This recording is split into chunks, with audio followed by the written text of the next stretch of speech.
2026학년도 고1 3월 전국연합 학력평가 해설을 시작하겠습니다. 이 영상은 독서 영역에 한정하여 해설을 하게 될 거고요. 여러분들이 지문 내용을 충실하게 이해하실 수 있도록 제가 지문의 전반적인 내용을 잘 구조화해서 설명을 드릴 예정이니까 여러분들은 시험지를 함께 펴두고 필기를 하면서 함께 읽어나가면 되겠습니다. 이번 독서 영역의 경우에는 총 3가지 영역의 주제로 출제가 되었습니다. 과학, 예술, 사회 주제통합 지문이었는데요. 첫 번째로 등장한 과학 지문의 경우에는 우리 몸의 골격근이 운동을 일으키는 원리를 지뢰의 작용과 근육 원섬유 마디의 수축이라는 2가지 측면에서 설명하고 있는 글이었습니다.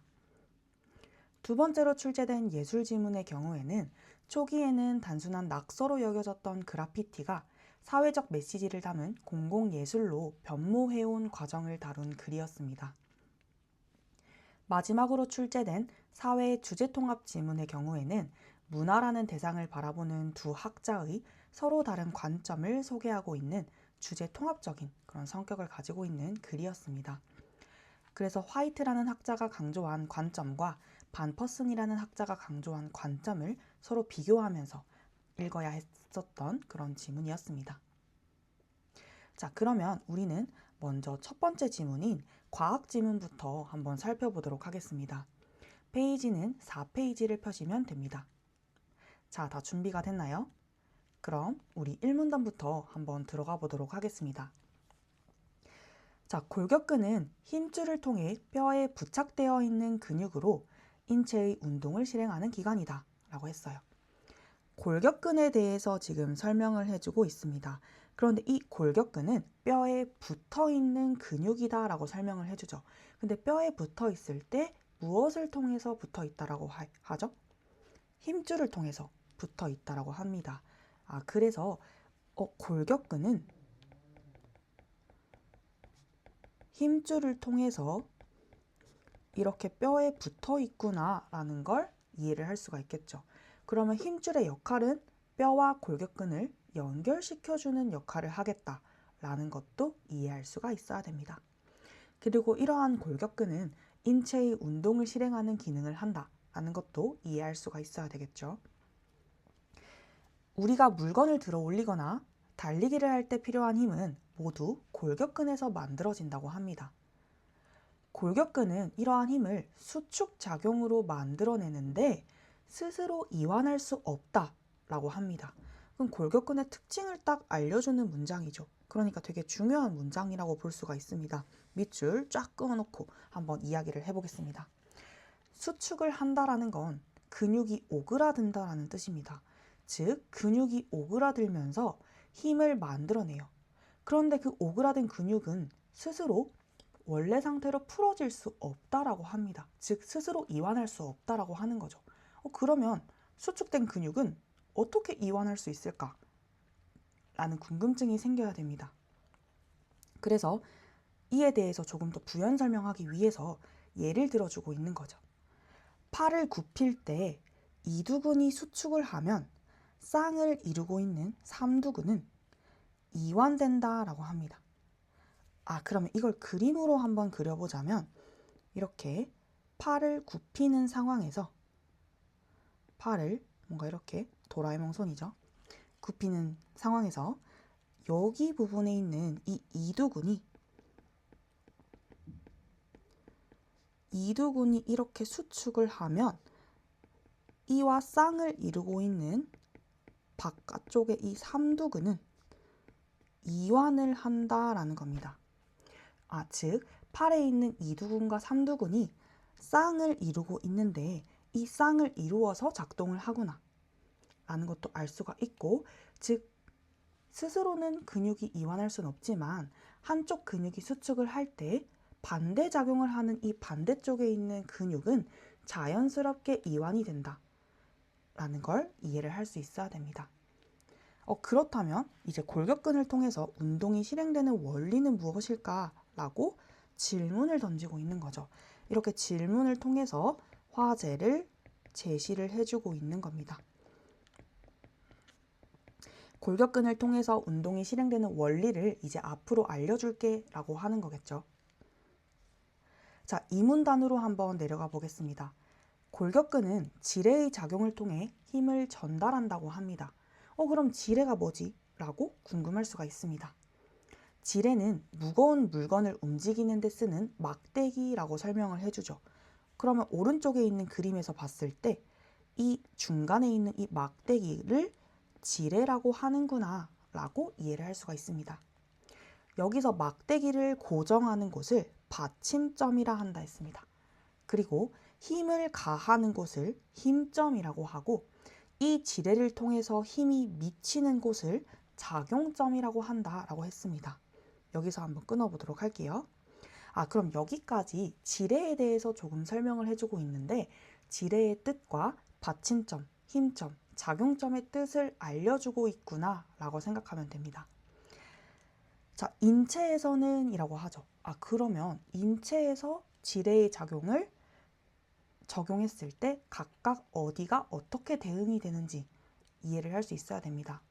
인체에서는 뼈와 뼈가 맞닿아서 연결되는 곳인 관절이라고 설명하죠. 관절의 개념을 이렇게 수식관계로 설명해주고 있어요. 뼈와 뼈가 맞닿아서 연결되는 관절이 받침점이 되는 거고 힘을 가하는 그 힘줄의 끝부분이 힘점, 그리고 힘이 미치는 곳이 작용점이 된다라고 합니다. 다시 말해서 지금 지뢰의 작용이 인체 구조에 어떻게 대응이 되는지, 지뢰의 구조가 어떻게 인체 구조에 대응이 되는지 지금 설명을 하고 있는 상황이었습니다. 이러한 지뢰는 받침점, 힘점, 작용점의 위치에 따라서 종류가 구분이 된다고 하네요. 그러면 받침점, 힘점, 작용점이 어디에 어떻게 위치하느냐에 따라서 지뢰의 종류가 달라지구나 라는 것도 알 수가 있습니다. 따라서 받침점, 힘점, 작용점의 위치라는 것은 지뢰의 종류를 구분하는 기준이라고 우리가 정리를 해볼 수가 있겠죠. 여기까지 이 문단에서는 지뢰의 작용을 통해서 힘을 전달하는 그 골격근에 대해서 지금 설명을 하고 있었습니다. 자, 3문단으로 한번 내려가 보겠습니다. 이제 그 그림이 하나 나오죠. 그 위에 있는 그 그림에 대해서 설명을 해주고 있는 건데요. 아까 전에 그 지뢰의 종류가 구분이 된다라고 했으니까 그 지뢰의 종류를 나누어서 하나하나씩 설명을 해줄 거라고 생각이 듭니다. 위의 그림은 지뢰의 종류별로 인체에서 일어나는 지뢰의 작용을 보여준다라고 하죠. 그래서 일종 지뢰는 이라고 설명을 해주네요. 자, 일종 지뢰는 힘점, 받침점, 작용점의 구조로 이루어져 있대요. 그러면 이거를 그냥 그림과 하나하나씩 대응을 시켜주면 됩니다. 일종 지뢰는 힘점부터 해서 받침점, 작용점의 구조로 이루어져 있다 하죠. 이를 구체적으로 설명하기 위해서 이제 예시를 들어줍니다. 목 근육이 수축을 하면 목 관절을 받침점으로 작용점인 턱 끝이 위로 올라간다라고 합니다. 여기 살짝만 이렇게 끊어볼게요. 자, 목 근육이 수축된다라는 건 이 목 뒷부분에 힘을 준다라는 거겠죠. 이 목 근육이 이렇게 딱 뒤로 수축을 하면 여러분들의 턱 끝은, 즉 작용점인 턱 끝은 자연스럽게 이렇게 위로 올라가는 걸 느낄 수가 있습니다. 여러분이 직접 목 뒤에 한번 힘을 줘보면 이렇게 턱이 위로 올라가는 걸 느낄 수가 있을 겁니다. 여기까지가 지금 일종 지뢰에 대해서 설명을 하고 있었죠. 그 다음에 이종 지뢰는 받침점, 작용점, 힘점의 구조로 되어 있대요. 그러면 받침점, 작용점, 힘점 이렇게 구조가 되어 있구나. 여기도 똑같이 예시를 들어주죠. 종아리 근육이 수축하면 발가락 관절을 받침점으로 살짝 끊을게요. 작용점인 발목이 올라간다 라는 겁니다. 발목이 작용점인 것입니다. 그래서 이것도 직접 한번 해보면 느낄 수가 있습니다. 종아리 부분에 힘을 딱 주면 종아리 근육이 여기가 수축을 딱 하겠죠. 그러면 이제 발목이 이렇게 위로 올라가는 걸 느낄 수가 있을 겁니다. 자, 그 다음에 3종 지뢰에 대해서도 설명을 합니다. 3종 지뢰는 받침점, 힘점, 작용점의 구조로 이루어져 있는데, 예를 들어서 어깨와 팔꿈치 사이에 있는 이 이두근, 여기가 이두근입니다. 이 이두근이 수축을 하면 어떻게 돼요? 팔꿈치 관절을 받침점으로 작용점인 손이 위로 올라간다 라고 합니다. 이것도 여러분이 이두 쪽에 딱 수축을 할 수 있게 힘을 딱 주면 자연스럽게 손은 위쪽으로 움직이게 됩니다. 마치 여러분이 아령을 드는 것처럼 이렇게 움직이게 되는 거겠죠. 자, 따라서 지금 산문단에서는 지뢰 종류별로 인체에서 일어나는 그 지뢰 작용을 설명을 해주고 있는데, 이 산문단의 경우에는 좀 주목을 해봐야 되는 게 1종 지뢰, 2종 지뢰, 3종 지뢰의 공통점을 한번 뽑아볼 수가 있습니다. 자, 예시를 통해서 한번 뽑아보자면, 일단은 목 근육이 수축하고 종아리 근육이 수축하고 이두근, 얘도 근육이죠. 이두근이 수축을 하는 과정이 일어나면 이라고 하죠. 그럼 어떤 현상이 발생한다? 작용점인 턱 끝이 움직이고, 작용점인 발목이 올라가고, 작용점인 손이 위쪽으로 움직인다라는 겁니다. 다시 말해서, 즉 근육이 수축을 하게 되면, 근육이 수축을 하면 무엇이 일어난다? 운동이 일어난다. 우리 2문단에서 읽었었던 이제 골격근 자체가 인체 운동을 실행하는 기관이라고 했죠. 그리고 그 골격근은 수축 작용으로 힘을 만들어낸다고 했습니다. 따라서 수축이 일어나면 운동이 일어나는 것이구나 라는 걸 우리가 확인할 수가 있었습니다. 자, 다음으로 넘어가서 우리 4문단으로 한번 내려가 보도록 하겠습니다. 자, 골격근의 수축 작용은 골격근을 구성하는 근육세포 안에 근육 원섬유라는 걸 통해서 이루어진대요. 어려운 말이 너무 많지만 그냥 있는 그대로 받아들여주면 됩니다. 골격근이 수축하는 건 무엇을 통해 이루어진다? 근육 원섬유라는 걸 통해서 이루어진다라고 합니다. 그럼 이 근육 원섬유는 어디에 있는데? 근육 안에 있겠죠. 근육세포 안에 있다라고 합니다. 그래서 이런 근육 원섬유에 대해서 이해하기 어려운 경우가 있습니다. 사실은 이렇게 글을 읽다 보면 이 글이 머릿속에 그림으로 잘 그려지지 않는 경우가 있는데, 그럴 때는 이제 문제에 보면은 이걸 그림으로 표현해 주기도 합니다. 그래서 우리 13번과 14번 보기에 나와 있는 그 근육 원섬유 마디에 그림이 있죠. 그 그림과 이 글을 함께 대응시키면서 이제 글을 이해해 나가면 되겠습니다. 자, 근육 원섬유에는 굵기가 가는 액틴 필라멘트와 굵기가 굵은 마이오신 필라멘트가 일부분씩 겹쳐서 배열이 되어 있대요. 그 눈으로 확인해 주면 되겠죠. 이제 오른쪽의 그림을 보면은 이렇게 굵기가 가는 액틴 필라멘트가 있고, 그리고 그 사이에 이렇게 굵기가 굵은 마이오신 필라멘트가 겹쳐서 이렇게 배열되어 있는 걸 우리 눈으로 확인할 수가 있습니다. 즉 근육 원섬유의 구조, 여기다가 한번 적어 볼게요. 근육 원섬유의 구조에 대해서 지금 설명을 해주고 있는 거죠. 이 근육 원섬유를 전자현미경으로 관찰할 때 액틴 필라멘트만 있어서 밝게 보이는 구간이 있다 합니다. 이를 뭐라고 해요? 명대라고 한대요. 명대. 개념을 지금 설명해 주고 있어요. 명이라는 건 밝을 명자를 쓰는 거겠죠. 그래서 액틴 필라멘트가 있는 구간은 되게 밝게 보이는구나 하고 이해를 해주면 됩니다. 그럼 그림 속에서 액틴 필라멘트만 있는 구간은 어디예요? 이 부분과 이 부분이 되겠죠. 이 부분은 현미경으로 관찰했을 때 밝게 보이는구나 하고 이해하면 됩니다.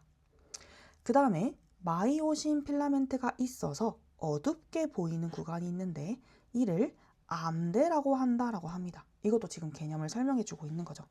그러면 마이오신 필라멘트가 있는 구간은 어둡구나, 즉 암대구나, 캄캄하구나 라고 생각해 주면 됩니다. 그리고 계속 개념이 나오죠. 암대 중에서 마이오신 필라멘트만 있는 구간이 있대요. 암대를 보니까 액틴 필라멘트와 마이오신 필라멘트가 서로 겹치는 부분도 있고 마이오신 필라멘트만 있는 부분도 있어요.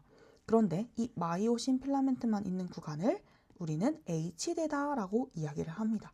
아, 그렇구나 하고 그냥 넘어가면 돼요. 이렇게 개념 설명해주고 있죠.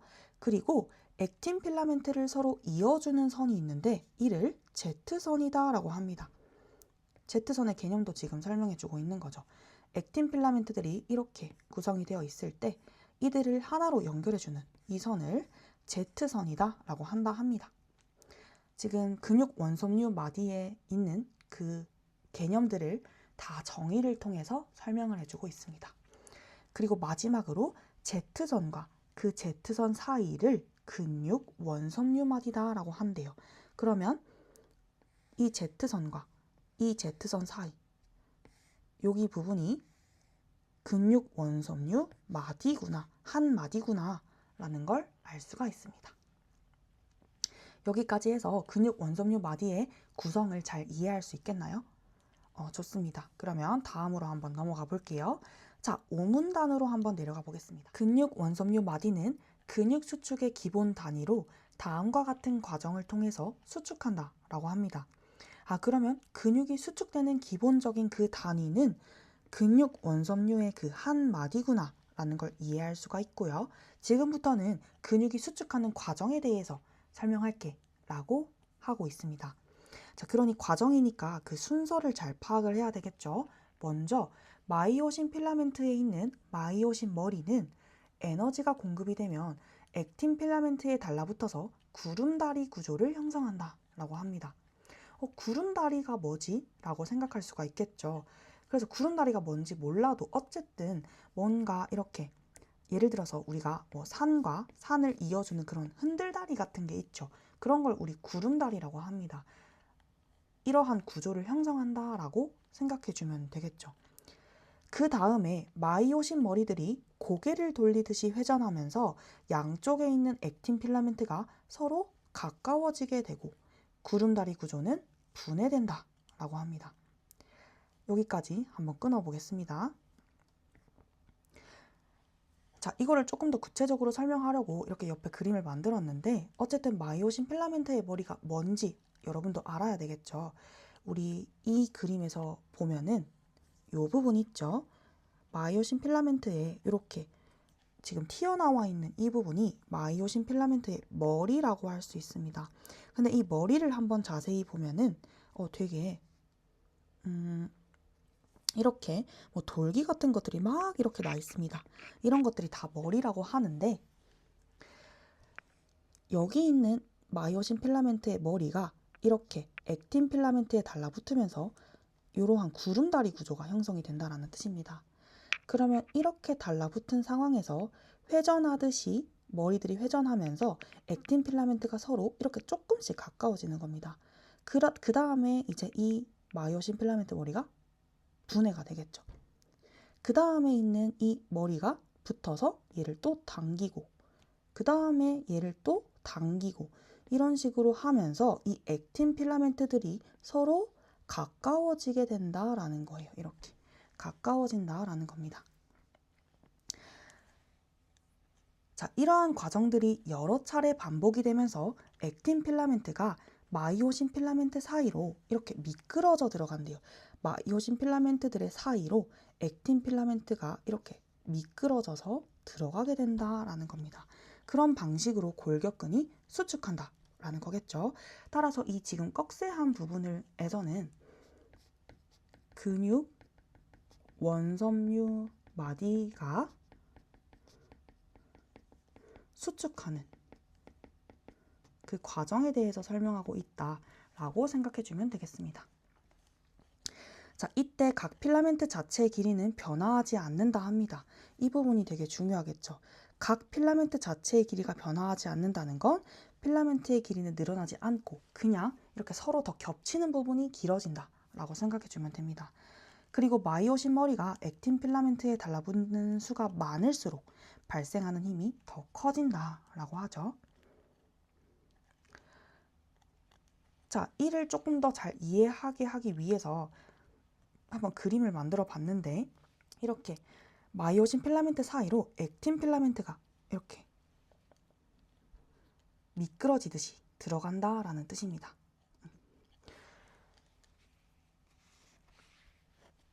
아까 전에 얘기했을 때 우리 사문단에서 마이오신 필라멘트가 있는 이 부분이 암대라고 했습니다. 암대라고 했어요. 그러면 근육이 수축한 상황, 이 수축한 상황에서 암대의 길이는 그럼 과연 변할까요? 안 변할까요? 변하지 않는다라고 할 수 있습니다. 왜냐하면 각 필라멘트 자체의 길이는 변화하지 않는다라고 했어요. 그러니 이 암대의 길이는 그대로인 것입니다. 암대의 길이는 그대로인 것이에요. 그리고 이제 액틴 필라멘트와 마이오신 필라멘트가 겹치는 부분이 있었습니다. 어디였죠? 여기였죠. 요 부분이었어요. 요 부분. 그래서 암대에서 H대를 뺀 요 부분은 암대에서 H대를 뺐다라고 볼 수가 있겠죠. 왜냐면 암대가 요만큼이고 거기에서 H대를 빼면 요 부분이 나오니까, 그쵸? 이렇게 해서 요 부분이 나오는 거죠. 그럼 암대에서 H대를 뺀 그 액틴 필라멘트와 마이오신 필라멘트가 겹치는 부분의 길이는 어떻게 됐을까요? 어떻게 됐어요? 이렇게 길어졌죠. 길어졌습니다. 따라서 암대의 길이는 변화하지 않고 명대와 H대의 길이는 줄어들었다라고 볼 수 있어요. 명대도 어떻게 됐어요? 원래 명대가 이만큼이었는데, 명대 이만큼이었죠. 근데 근육이 수축하면서 명대가 이만큼으로 짧아지게 되었습니다. 그렇다는 점에서 여기다 한번 정리를 해볼게요. 여러분도 필기를 한번 해보도록 하겠습니다. 암대의 길이는 변하지 않았죠. 그래서 변화가 없었고요. 왜냐하면 암대라는 건 마이오신 필라멘트가 있는 구간을 암대라 했고 그 필라멘트의 길이는 변화하지 않았으니까 암대의 길이 역시 변화하지 않았습니다. 반대로 명대와 H대의 길이는 어떻게 됐어요? H대의 길이는 줄어들게 되었죠. 줄어들었습니다. 자, 또한 이제 근육이 수축하면 Z선 사이의 간격이 줄어들게 되는 거겠죠. 그럼 결국 근육 원섬유 마디의 길이는 어떻게 됐어요? 당연히 짧아지게 됩니다. 그래서 여기다가 또 필기를 하나 해볼게요. Z선 사이의 간격은 줄어들게 되겠죠. 근육이 수축하는 거니까. 그렇게 되면서 근육 원섬유 마디의 길이도 어떻게 됐어요? 짧아졌다 라고 정리를 해보겠습니다. 조금 필기가 잘렸지만 어쨌든 여러분들은 짧아졌다까지 한번 적어두길 바랍니다. 그러면 우리 육문단으로 한번 넘어가 볼게요. 자, 한편이라고 나왔어요. 그럼 이제 이야기가 달라지겠네 라고 생각할 수 있겠지. 골격근 수축에 필요한 에너지인 ATP는 이라고 했어요. 그럼 ATP의 개념을 지금 수식관계를 통해서 설명을 해주고 있는 겁니다. ATP는 골격근이 수축하는 데 필요한 에너지래요. 그런데 이 에너지는 여러 공급원으로부터 제공이 된다라고 합니다. 그럼 ATP가 어떻게 얻어지는지에 대해서 지금 알려줄게 라고 하는 거겠죠.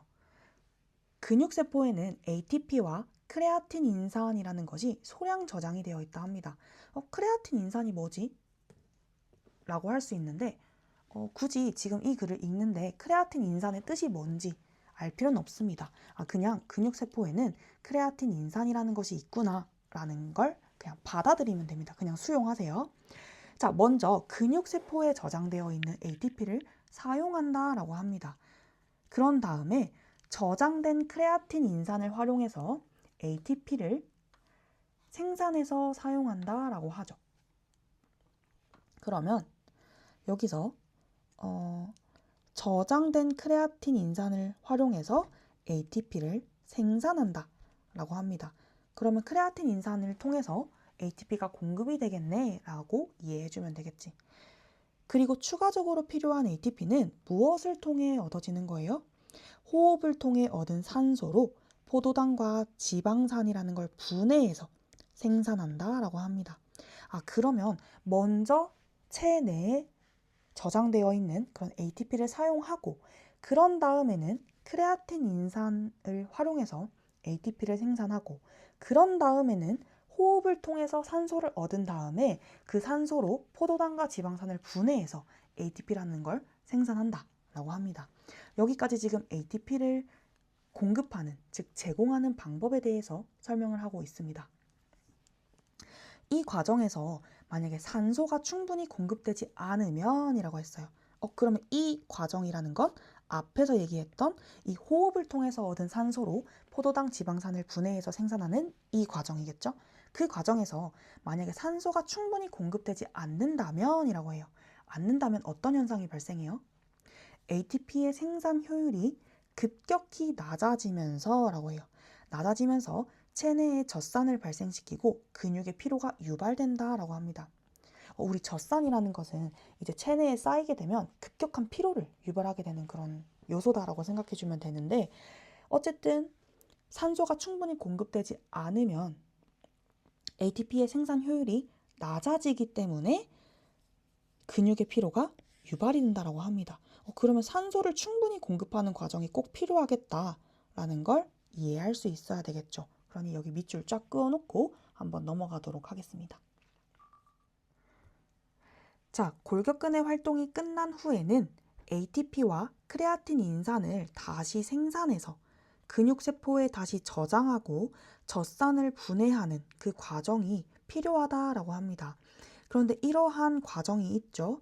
이러한 이 과정에서도 뭐가 공급이 되어야 돼요? 산소가 충분히 공급이 되어야 효율을 높일 수 있다라고 합니다. 여기에서도 지금 이 산소라는 것의 역할이 되게 중요한 거죠. 산소가 충분히 공급이 되어줘야 한다라는 뜻입니다. 따라서 골격근 수축에 필요한 에너지는 이러한 과정, 위에서 이야기했던 그러한 과정들을 통해서 생산이 되기 때문에 격한 운동을 할 때 숨을 가쁘게 쉬거나 운동을 한 후에, 즉 운동을 한 후라는 건 골격근의 활동이 끝난 후라는 뜻이겠죠. 그렇게 골격근의 활동이 끝난 후에는 숨을 몰아쉬는 현상이 일어나게 된다라는 것입니다. 다시 말해서 근육 활동을 하면서 ATP를 사용을 했잖아요. 그러니까 다시 ATP를 생산해서 저장을 해야 되는데 그 과정에서 산소가 필요하다라는 뜻입니다. 그렇기 때문에 숨을 몰아쉬게 되는 거겠지. 그러면 숨을 몰아쉬게 되면 체내에 공급되는 산소의 양이 늘어났겠죠. 그러면 어떻게 돼요? 산소가 많아졌으니까 크레아틴 인산과 ATP를 생산하는 효율이 높아지게 되겠죠. 이러한 과정이 지금 연속해서 일어나게 된다라는 뜻입니다. 여기까지 이해가 됐을까요?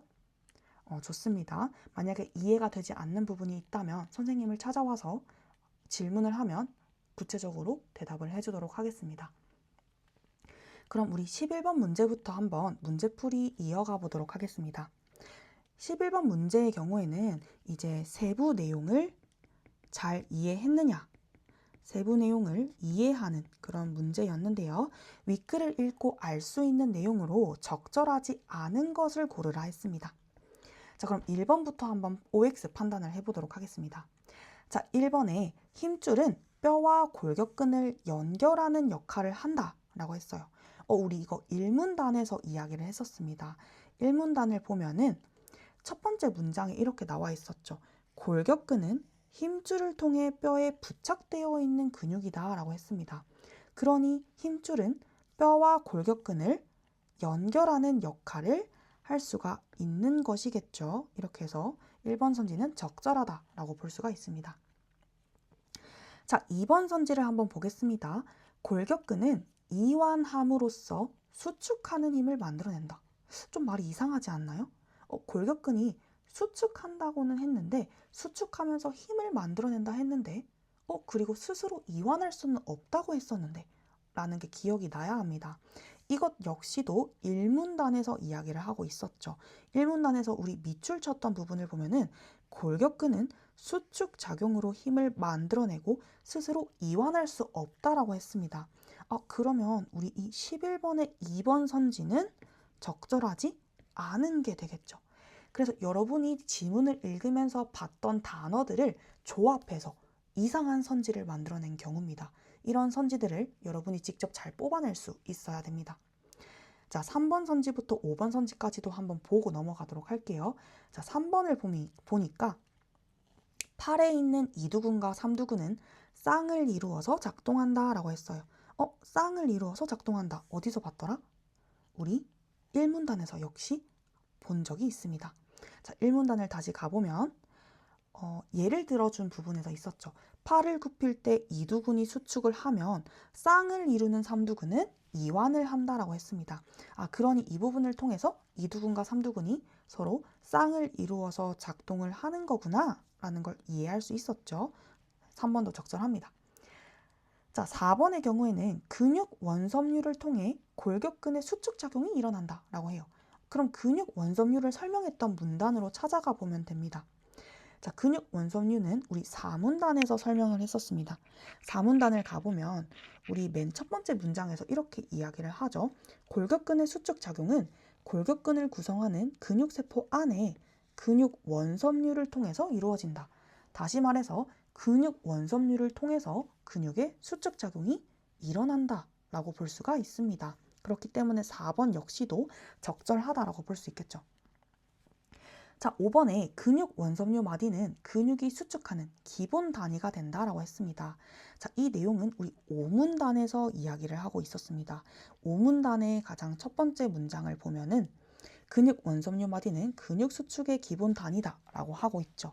그렇기 때문에 5번도 적절하다라고 볼 수가 있습니다. 다음으로 12번 문제 한번 보겠습니다. 기억을 이해한 내용으로 가장 적절한 것은 이라고 했는데 기억은 운동을 한 후에 숨을 몰아쉬는 현상에 대해서 이야기를 하고 있었습니다. 그러한 현상들은 어떤 현상이겠다라고 지금 이 선지의 구성을 보니까 어떠한 현상이겠다라고 지금 우리가 추론하는 그런 내용이었습니다. 그러면 기억 근처에 있는 내용을 한번 다시 봐야 되겠죠. 골격근의 활동이 끝난 후에는 ATP와 크레아틴 인산을 생산해서 근육세포에 다시 저장한다라고 했습니다. 자, 근데 이러한 과정에서 산소가 충분히 공급이 되어야 ATP와 크레아틴 인산의 생산 효율이 높아진다라고 했습니다. 그럼 이러한 점을 고려할 때는 운동을 한 후에 숨을 이렇게 몰아쉬는 현상은 체내에 공급이 되는 산소의 양이 늘어나게 됐을 거고 이를 통해서 크레아틴 인산과 ATP를 생산하는 그 효율이 높아지게 되었겠다라는 걸 우리가 추론할 수가 있습니다. 그렇다는 점에서 12번의 답은 5번이 되는 거겠죠. 산소의 공급이 충분해야 ATP와 크레아틴 인산의 생산 효율이 높아지게 되니까 숨을 몰아쉬게 된다라는 것은 그만큼 생산의 효율을 높이는 현상이겠다라고 추론을 해볼 수가 있는 것입니다.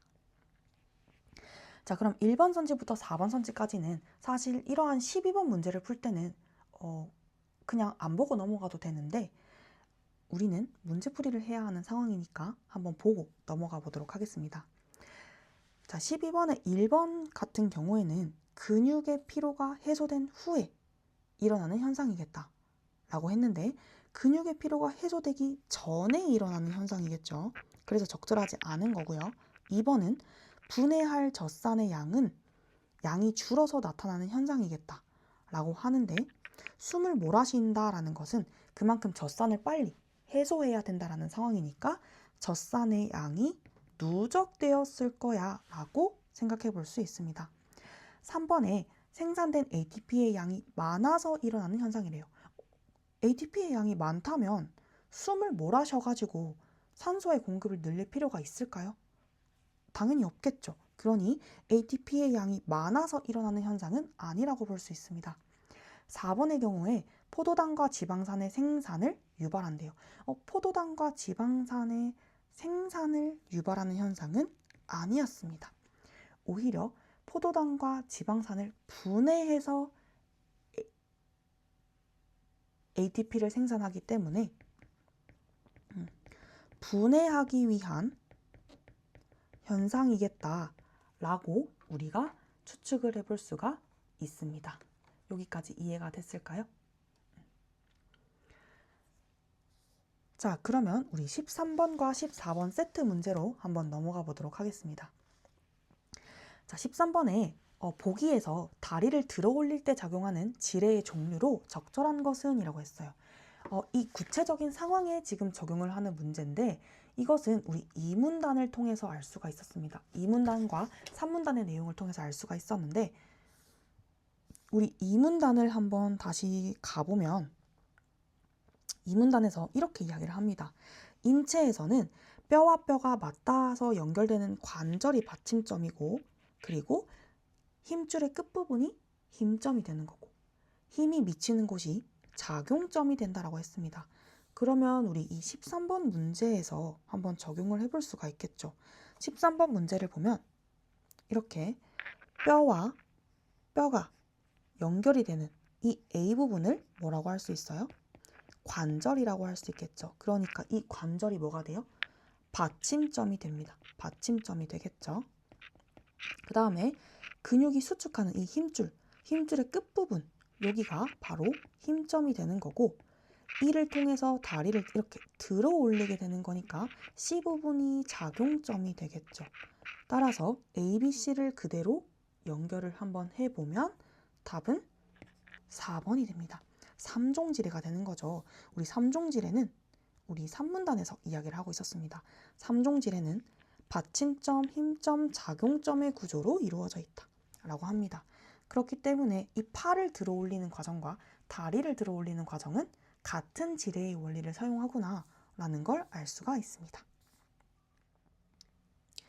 다음으로 넘어가서 우리 14번 문제 한번 보겠습니다. 보기의 근육 원섬유 마디가 수축할 때 일어나는 변화로 적절하지 않은 것은 이라고 했습니다.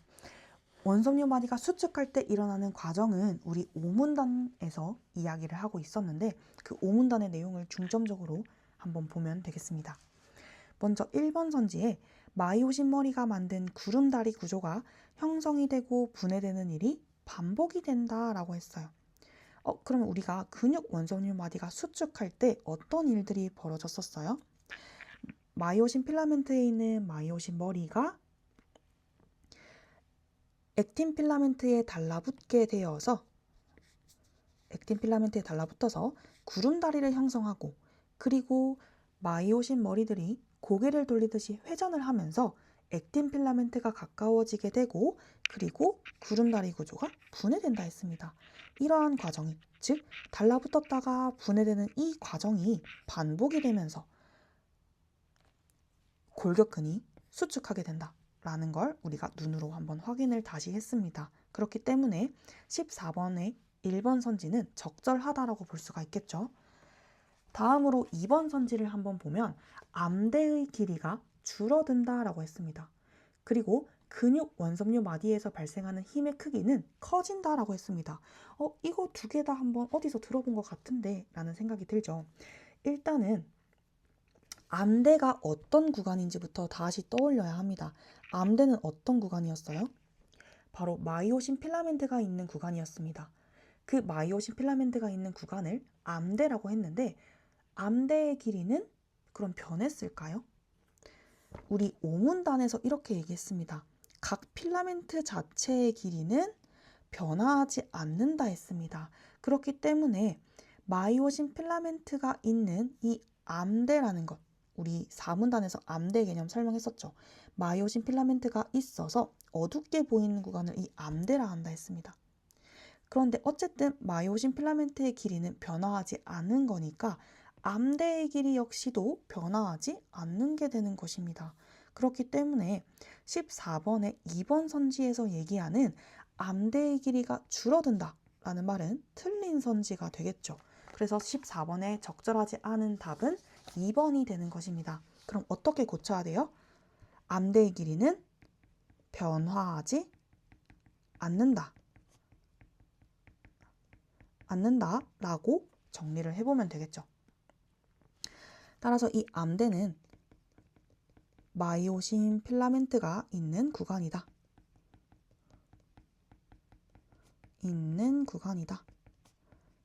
라고 다시 한번 정리를 해보겠습니다. 자, 그러니 어쨌든 틀렸죠? 그 다음 3번 선지도 한번 확인해 보겠습니다. 명대의 길이가 줄어든다 했습니다. 자, 명대의 길이는 어떤 구간이었죠?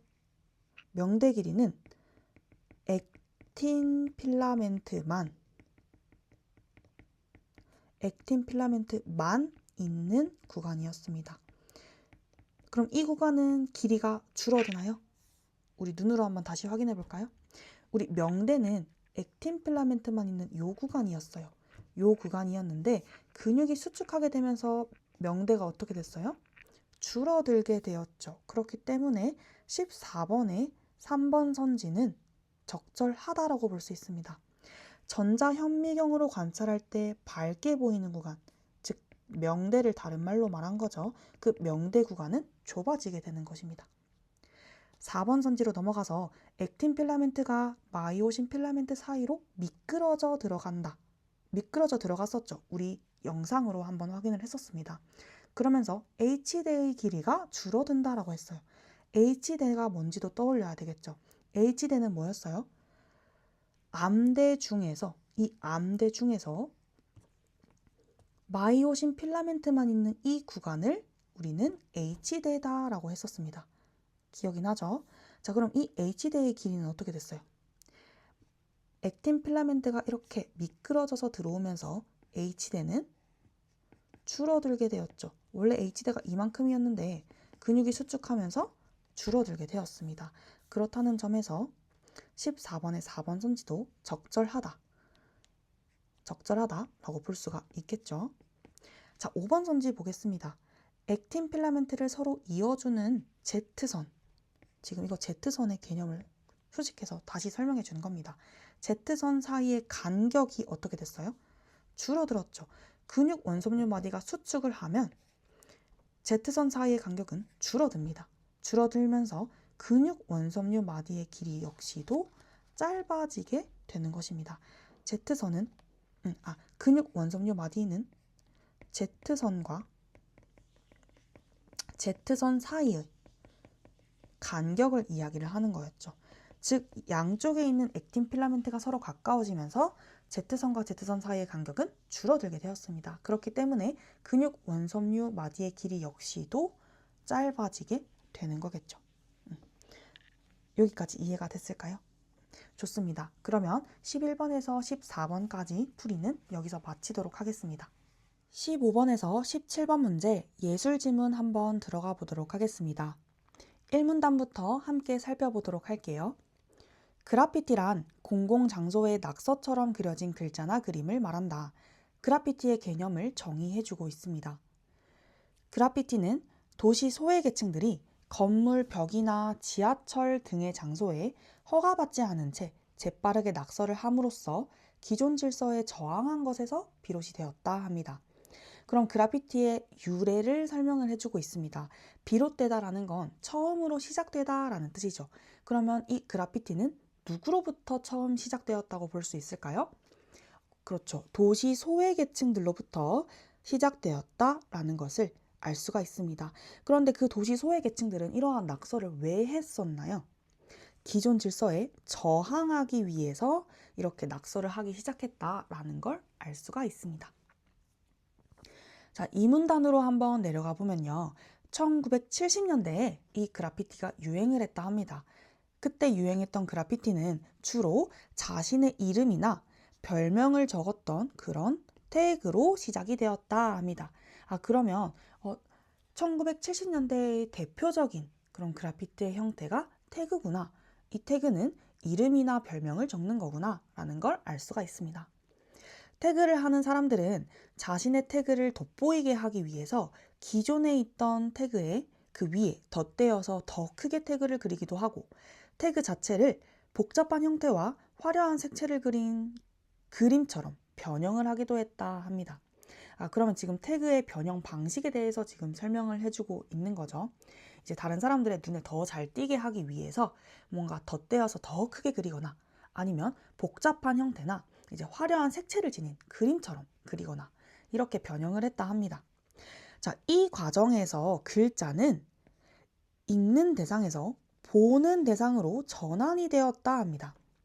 사실상 앞에서 봤던 것처럼 글자 위에 글자를 덧대거나 막 태그 자체를 복잡하게 그린다면 글자를 읽을 수가 없었겠죠. 그렇기 때문에 그 글자들은 읽는 대상이 아니라 보는 대상으로 이제 전환이 되었다라고 하는 것입니다. 또한 이에 글자가 지닌 조형적인 요소가 강조가 되면서 라고 했어요. 조형이라는 건 형태를 만들다 라는 뜻입니다. 그래서 뭔가 시각적인 요소가 강조되었다 라고 생각해 주면 됩니다. 따라서 그런 시각적인, 즉 글자가 지닌 시각적인 요소가 강조가 되면서 그래피티는 점차 사람들의 주목을 받게 되었다 라고 합니다. 자, 여기까지 한번 끊어보도록 하겠습니다. 네, 방금 쌤 목소리 뒤로 이상한 소리가 좀 들렸죠? 영상에 잠시 잡음이 섞인 점 미안합니다. 사실은 저희 집 고양이들이 싸우는 소리였습니다. 네, 그래서 집사가 잠시 말리고 수습을 하고 왔으니까 자, 다시 지문 해설 한번 이어나가 보도록 하겠습니다. 자, 지금까지 읽었던 내용을 다시 살펴보면 그래피티라는 것 자체가 이제 읽는 대상에서 보는 대상으로 전환이 되면서 시각적인 요소가 강조가 되었고 그래피티가 점차 사람들의 주목을 받기 시작했다라는 내용이었습니다. 자, 그런데 태그가 너무 복잡하고 화려하게 그려지다 보면 문제점도 생기겠죠. 따라서 대중들은 태그가 어떤 글자인지 알아보기가 어려워했다라는 것에 밑줄 쫙 그어두겠습니다. 이 부분은 그래피티의 조형적인 요소가 강조가 되면서 따라오게 된 그런 문제점이구나. 문제점 첫 번째겠죠. 문제점 첫 번째, 즉 의미 전달이 어렵구나 라는 것을 우리가 알 수가 있습니다. 자, 그리고 그래피티를 그리는 행위 자체는 여전히 저항적인 성격을 지니곤 있었지만 예술이 개인의 구체적인 사유를 담아내야 한다고 생각했던 누구들? 즉 비평가들의 생각을 이렇게 수직관계로 설명해주고 있는 거죠. 이들은 단순히 이름이나 별명을 적는 행위에 불과했던 그래피티를 비판적으로 인식했다라고 합니다. 그러면 이 비평가들은 그래피티 자체를 뭔가 개인의 사유가 구체적으로 담겨져 있지 않구나 라고 판단을 했다라는 거죠. 이 부분이 두 번째 문제점이 되겠죠. 따라서 이렇게 정리를 해보겠습니다. 뭔가 구체적인 개인의 사유가 개인의 생각이 담겨 있지 않다. 사유라는 건 우리 생각을 뜻하는 거죠. 따라서 개인의 생각이 구체적으로 담겨 있지 않다라는 문제점이 있다라는 점에서 비판을 했다라는 것입니다. 즉, 뭔가 그림처럼 변형한 태그의 문제점, 그리고 태그 형태의 그래피티에 대한 비평가들의 평가를 지금 내리고 있었습니다. 따라서 그래피티는 비가시적일 뿐만 아니라 텅 비었다라는 평가를 받는다라고 하죠. 그럼 이 두 가지 평가를 받았다 합니다. 비가시적이라는 건 눈에 잘 보이지 않는다. 즉 의미가 제대로 전달이 잘 되지 않는다라는 뜻입니다. 그렇다는 점에서 앞에서 봤던 우리 이 태그가 어떤 글자인지 알아보기 어려웠던 이 첫 번째 문제점과 관련된 것이 바로 비가시적인 문제가 있구나. 두 번째는 텅 비었다라는 건 그만큼 개인의 사유를 구체적으로 담아내지 않구나 라는 걸 알 수가 있습니다. 이 두 가지 문제점을 각각 연관 지을 수가 있겠죠. 이렇게 그래서 여기다가 괄호를 쳐두겠습니다. 그래서 문제점 1과 연결되는 건 비가시적이다. 문제점 2와 연결되는 건 텅 비었다 라는 평가를 받았다는 것입니다. 자, 우리 지문을 읽으면서 기억 부분까지 봤습니다. 그러면 이 기억 부분을 읽고 풀 수 있는 16번 문제 먼저 풀이하고 넘어가겠습니다. 자, 기억과 같이 평가받은 이유로 가장 적절한 것은 물었어요. 자, 이러한 문제들은 정답만 찾고 빠르게 넘어가야 하는 문제입니다. 따라서 글의 내용을 바탕으로 왜 그렇게 비가시적이고 왜 텅 비었다고 평가를 받는 걸까라고 이유를 추론하는 그런 문제였습니다. 답은 5번이었죠. 글자가 너무 복잡하고 화려해서 알아보기가 어려웠다라고 했습니다. 다시 말해서 비가시적이었다라는 것이고요. 개인의 사유가 구체적으로 담겨 있지 않았다라고 우리 비평가들이 평가를 했었죠. 왜냐하면 단순히 단순히 이름만 적고 그리고 뭔가 별명을 적는 그런 행위에 불과했다라고 판단을 했기 때문입니다. 그렇기 때문에 기억과 같이 평가받은 이유로 가장 적절한 것은 5번 선지가 되겠죠. 이렇게 문제를 풀다가 기억 부분 또는 이 A 부분 이렇게 단락이 묶여져 있을 때 그 부분까지만 읽고도 풀 수 있는 문제는 실제로 시험 문제를 풀면서 바로바로 이렇게 해결을 해주면 되겠습니다. 자, 3문단으로 다시 돌아가 보도록 하겠습니다. 1980년대의 그래피티 예술가들은 이라고 시작을 하죠. 그러면 2문단에서는 1970년대, 여기 보면은 1970년대 이야기를 하고 있었는데 3문단으로 가보니까 1980년대 이야기를 하고 있습니다. 시대 순서대로 이야기를 하고 있구나. 그래피티가 변모해온 과정을 이야기를 하구나 라는 걸 잡을 수 있어야 됩니다. 자, 1980년대 그래피티 예술가들은 작품에 사회적 메시지를 담아내기 위해서 다양한 기법을 도입을 했다라고 합니다. 그러면 이때부터는 단순히 이름만 적거나 낙서를 하는 그런 태그를 하는 게 아니라 그 작품 안에 사회적 메시지를 담아내기 위해서 다양한 기법을 도입을 했구나 라는 걸 알 수가 있습니다. 자, 대표적으로 대상의 형상을 오려낸 부분, 형상이라는 거는 모습이죠, 모양이죠. 그래서 형상을 오려낸 부분에 스프레이를 뿌리거나 페인트를 칠하는 어떤 기법이에요? 스텐실 기법이죠. 이렇게 수식 관계로 스텐실 기법에 대해서 설명을 해주고 있습니다.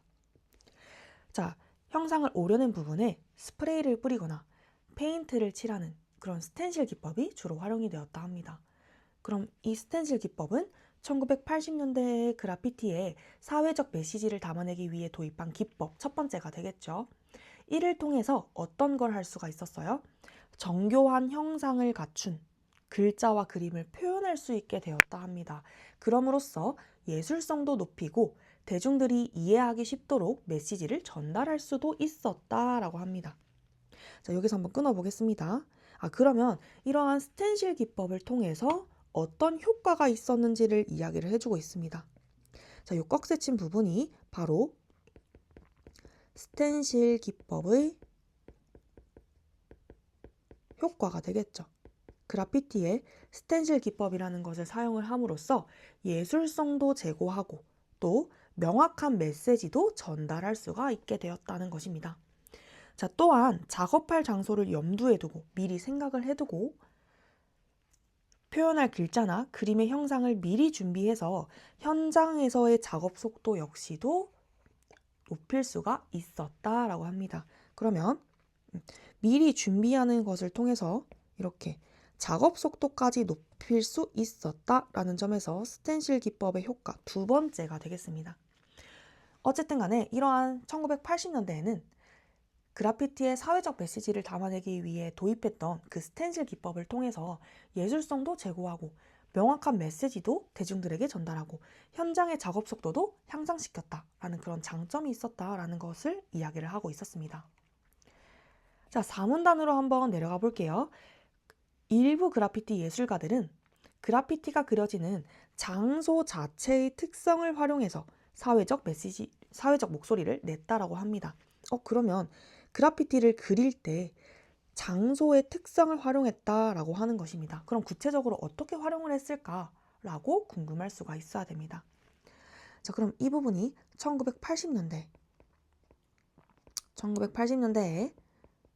그래피티에 사회적 메시지를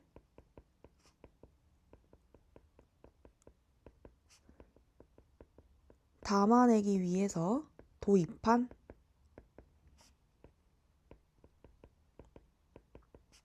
기법이 되겠죠. 이것 역시도 두 번째 기법이 되겠습니다. 따라서 앞에는 적지 않았었는데 이 앞에서 우리 동그라미 쳤던 이 스텐실 기법이 첫 번째 기법이었습니다. 사회적 메시지를 담아내기 위해 도입한 기법 첫 번째는 스텐실 기법이었고 이렇게 동그라미를 하면은 헷갈릴 수도 있을 것 같네요. 그러면 네모로 한번 바꿔보겠습니다. 자, 그 다음에 두 번째 기법은 바로 장소 자체의 특성을 활용하는 장소 특정성을 활용한다라는 뜻이겠죠. 자, 예를 들어줍니다. 예시죠. 그들은 분쟁 지역의 평화의 메시지를 그리고 낡은 건물의 벽면에는 열악한 도시 환경에 대한 풍자의 메시지를 남기기도 했다. 여기서 끊어보겠습니다. 그럼 분쟁을 하고 있는 지역은 다투고 있는 지역이니까 평화의 메시지를 담은 그래피티를 만들었겠죠. 그 다음에 낡은 건물의 벽면에는 그만큼 환경이 열악하다라는 뜻이니까 도시 환경에 대한 그런 풍자의 메시지를 남기기도 했다라는 걸 통해서 장소 자체의 특정성을 활용했구나라는 걸 알 수가 있습니다. 자, 이렇게 장소 자체가 작품의 의미를 완성하는 데 결정적 요소로 작용하는 것을 뭐라고 한다라 하나요? 장소 특정성이다 라고 합니다. 장소 특정성의 개념을 설명을 해주고 있습니다. 즉, 뭔가 그래피티의 의미를 완성하는데 그 장소가 결정적인 요소로 작용을 한다. 다시 말해서 뭔가 장소의 특성을 활용해서 메시지를 전달한다 라는 뜻이 되겠죠. 그럼 이러한 그래피티는 그려진 장소에서 떼어내는 순간 작품을 통해서 드러내고자 했던 그 의미가 사라지거나 퇴색되는 경우가 많다라고 합니다. 즉 장소가 의미를 완성하는데 결정적인 요소인데 그 장소에서 그럼 작품을 떼어내게 되면 어떻게 되나요? 의미를 완성할 수 있을까요? 없게 되겠죠. 그렇기 때문에 뭔가 장소에서 떼어내는 순간 작품을 통해 드러내고자 하는 의미가 이제 사라지게 되는 경우가 있다라는 뜻입니다. 예를 들어서 뭔가 평화의 메시지를 분쟁 지역에 남겼는데 그 평화의 메시지를 분쟁 지역이 아닌 뭔가 평화로운 지역에 갖다 두면 뭔가 내가 말하고자 했던 그런 의미가 사라지게 된다라는 거겠죠. 자, 마지막 5문단으로 내려가 보겠습니다. 저항 정신에 기반한 낙서 행위에 불과했던 그래피티는 예전의 그래피티를 이야기를 하는 거겠죠. 이제 다양한 방식을 활용함으로써 어떤 방식을 활용을 했어요? 두 가지 방식을 소개를 했었죠. 첫 번째는 스텐실 기법, 두 번째는 장소 특정성을 활용한 것이었습니다. 그러한 방식을 활용을 함으로써 작품의 메시지를 효과적으로 형상화할 수 있었다라고 하죠. 이로써 그래피티는 정리를 합니다. 현대사회의 다양한 문제를 조명하는 공공예술 장르로 인정받게 되었다라고 하죠. 즉, 그래피티의 위상이 변화했구나라는 걸 알 수가 있어야 합니다. 우리 처음에는 낙서로 시작을 했었죠. 그런데 그 낙서에서 이제는 공공예술로 자리를 잡게 되었다라는 부분을 통해 위상의 변화가 있었구나. 1980년대 이후에는 뭔가 이렇게 변화를 했구나라는 걸 알 수가 있었습니다. 따라서 전체적인 글의 흐름을 봤을 때 그래피티가 발전하는 그 과정을 시간의 흐름에 따라 뭔가 통시적으로 설명을 하고 있는 글이었습니다. 여기까지 이해가 됐을까요? 네, 좋습니다. 그러면 우리 15번 문제 한번 넘어가서 풀이해 보도록 하겠습니다. 자, 15번입니다. 그래피티에 대한 이해한 내용으로 적절하지 않은 것은? 이라고 했어요. 글의 세부 내용을 이렇게 잘 읽었느냐라고 이해를 판단하는 문제죠. 1번 선지부터 한번 보겠습니다. 1번에 공공장소에 낙서처럼 그려진 글자나 그림이다 라고 했어요. 그래피티의 개념을 떠올렸던 그런 1문단 한번 다시 가봐야 되겠죠. 1문단에서 그래피티란 공공장소에 낙서처럼 그려진 글자나 그림이야 라고 우리 맨 첫 번째 문장에서 이렇게 이야기를 했었습니다. 그렇기 때문에 우리 15번의 1번 선지는 적절하다라고 볼 수가 있겠죠. 자, 2번 선지도 한번 보겠습니다. 기존 질서에 대한 저항을 표출하는 행위에서 비롯이 되었다라 합니다. 비롯되다라는 건 그래피티의 유래였죠. 유래 역시도 1문단에서 이야기를 하고 있었습니다. 자, 1문단에서 보면은 우리 기존 질서에 저항한 것에서 비롯되었다 라는 부분을 통해서 우리 15번의 2번 선지 역시 적절하다라고 볼 수가 있겠죠. 자, 3번 태그는 주로 자신의 이름이나 별명을 적는 걸 의미한다 합니다. 태그의 개념이 있었던 2문단으로 한번 가봐야 되겠죠. 자, 태그는 어떤 거였어요? 자신의 이름이나 별명을 적는 것이다 라고 이렇게 수식 관계로 설명을 해주고 있었습니다. 그렇기 때문에 우리 15번에서 3번 선지 역시 적절하다라고 볼 수 있습니다. 자, 4번을 보면요. 글자가 읽는 대상에서 보는 대상으로 전환이 되면서 사람들의 주목을 받았다 합니다. 사람들이 이문단에서 이렇게 이야기를 했었죠. 이제 뭔가 시각적인 요소가 강조가 되면서 점차 사람들의 주목을 받기 시작하였다라는 부분을 통해 이제 글자가 읽는 대상에서 보는 대상으로 전환이 되면서 주목을 받게 되었다라는 그런 15번의 문제, 15번의 4번 선지 역시도 적절하다라고 볼 수가 있습니다. 자, 그럼 5번이 틀렸죠. 어디가 적절하지 않은 것인지 한번 판단을 해봐야 되겠죠. 예술 장르로 인정받으면서 라고 해요. 예술 장르로 그래피티가 언제 인정받았죠? 1980년대 그래피티 예술가들이 다양한 방식을 활용해서 작품의 사회적 메시지를 형상화한 그 이후였습니다. 그 이후에 그래피티가 예술 장르로, 공공예술 장르로 인정받게 되었다라고 우리 오문단에서 이야기를 했었습니다. 자, 근데 그렇게 인정받으면서 창작 주체가 도시의 소외계층으로 확대되었나요? 아니죠. 이 그래피티는 도시의 소외계층으로부터 시작이 되었었습니다. 그렇기 때문에 이 뒷부분이 틀린 거겠죠. 창작 주체는 원래 처음부터 도시 소외계층부터 시작이 되었었습니다. 그렇기 때문에 확대된 것이 아니죠. 따라서 5번이 적절하지 않다라고 볼 수가 있습니다. 자, 16번 문제는 아까 전에 봤으니까 17번 문제로 한번 넘어가 보도록 하겠습니다. 자, 17번을 보면은 이제 윗글과 보기를 바탕으로 A에 대한 비평문을 작성한다고 할 때 언급할 수 있는 내용으로 적절하지 않은 것은 이라고 합니다. 문제가 되게 좀 복잡해 보인다고 할 수 있는데 이것은 어쨌든 이제 A라는 그런 구체적인 그런 사례에 지문의 내용을 적용할 수 있느냐라는 걸 물어보는 문제입니다. 따라서 그냥 내용 일치, 불일치로 풀면 되겠습니다. 일단은 우리 보기에 있는 내용부터 한번 이해를 해보도록 하겠습니다. 자, 학예사가 이렇게 이야기를 하죠. 이 사진은 공공장소인 어느 주차장 벽에 그려진 그래피티 작품을 찍은 것입니다. 라고 해요. 그러면 이해를 해주면 됩니다. 공공장소에 그려진 그래피티 작품이구나. 해당 장소가 주차장임을 알리던 파킹이라는 글자의 ing 부분을 작가가 페인트로 덧칠을 했다 합니다. 그러니 여기 ing 부분이 잘 보이지 않죠? 이렇게 덧칠을 함으로써 공원이라는 의미를 가지는 그 파크로 바꾸었다라고 합니다. 그러면 원래 주차장의 공간을 활용한 것이죠. 그렇다는 점에서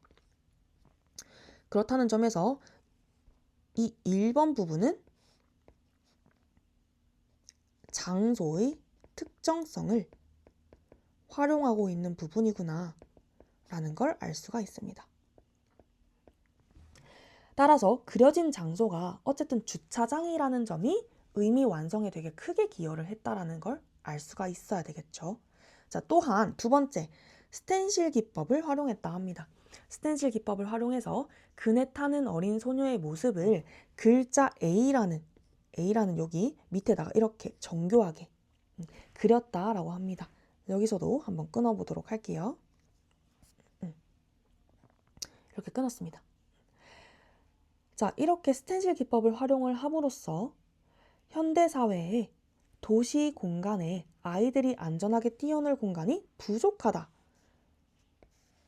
부족하다라는 점을 드러내고 싶었던 것입니다. 이러한 메시지를, 얘가 메시지가 되겠죠. 메시지를 전달하고 있는 것입니다. 따라서 도시 공간에 주차장이 아니라 어린이들을 위한 공원이 필요하다라는 메시지를 전달하고 싶었던 것입니다. 이를 직관적으로 알 수 있도록 표현을 하고 있다라고 하죠. 자, 그럼 이러한 사례를 토대로 봤을 때 1번부터 5번 선지까지 한번 판단을 해보도록 하겠습니다.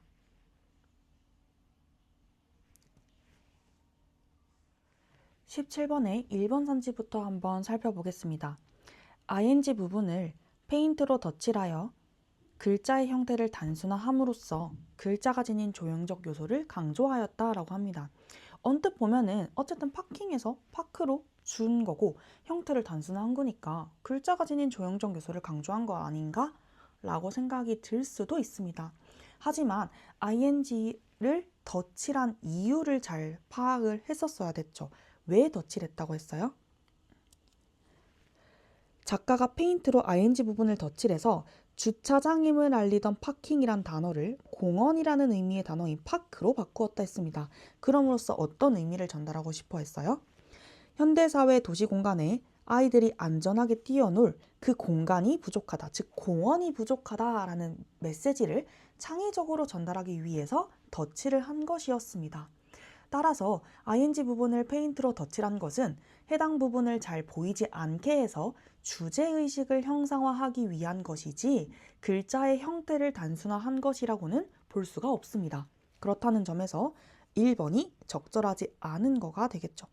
자, 글자의 형태를 단순화함으로써 글자가 지닌 조형적 요소를 강조하기 위한 건 아니었다.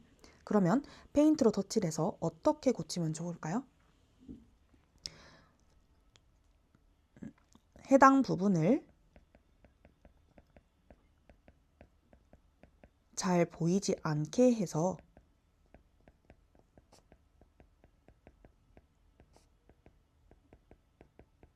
결국 작가가 하고 싶은 그런 메시지가 있었다 했었죠. 그래서 주제의식을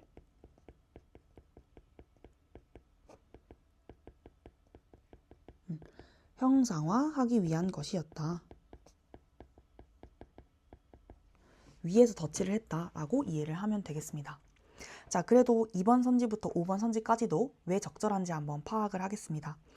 2번에 스텐실 기법을 활용해서 그네 타는 어린 소녀의 형상을 사전에 준비를 했다 합니다. 그럼 스텐실 기법은 뭔가 미리 준비를 할 수 있는 거였나? 라고 생각을 해봐야 되겠죠. 우리 산문단 한번 가보겠습니다. 산문단을 한번 가보면 이 스텐실 기법에 대해서 설명을 하는데, 작업할 장소를 염두에 두고 표현할 글자나 그림을 미리 준비해서 현장의 작업 속도를 높일 수 있었다라는 것은 우리 스텐실 기법의 효과였습니다. 그렇기 때문에 이 스텐실 기법의 효과였기 때문에 17번의 2번 선지 역시 스텐실 기법을 활용해서 현장에서 작업 속도를 높일 수 있었다라는 걸 라는 선지가 적절하다라고 볼 수가 있겠죠. 자, 3번 선지로 한번 내려가 봅니다. 3번에 보니까 주차장이라는 공공장소에 그려진 공공예술로라고 합니다. 우리 그래피티가 현대로 오면서 1980년대 이후에 공공예술로 인정을 받게 되었다라고 했었죠. 도시에 아이들이 뛰어놀 공간이 부족하다라는 그런 현대사회의 문제를 드러내고 있는 상황이었습니다. 이는 우리 오문단을 통해서도 알 수가 있습니다. 오문단에서 뭐라고 얘기를 하고 있냐면, 그래피티가 현대사회의 다양한 문제들을 조명하는 공공예술 장르로 인정받게 되었다라고 하죠. 그렇다는 점에서 우리 17번의 3번 선지에서 이야기를 하는 것처럼 공공장소에 그려진 공공예술이고 이제 현대사회의 문제를 잘 드러내고 있다라는 선지와 적절하게 연결이 되는 걸 확인할 수가 있습니다. 자, 4번으로 내려가 보면요. 글자와 함께 정교하게 그려진 그림을 활용했다 합니다. 어떤 글자와 어떤 그림을 활용을 했어요?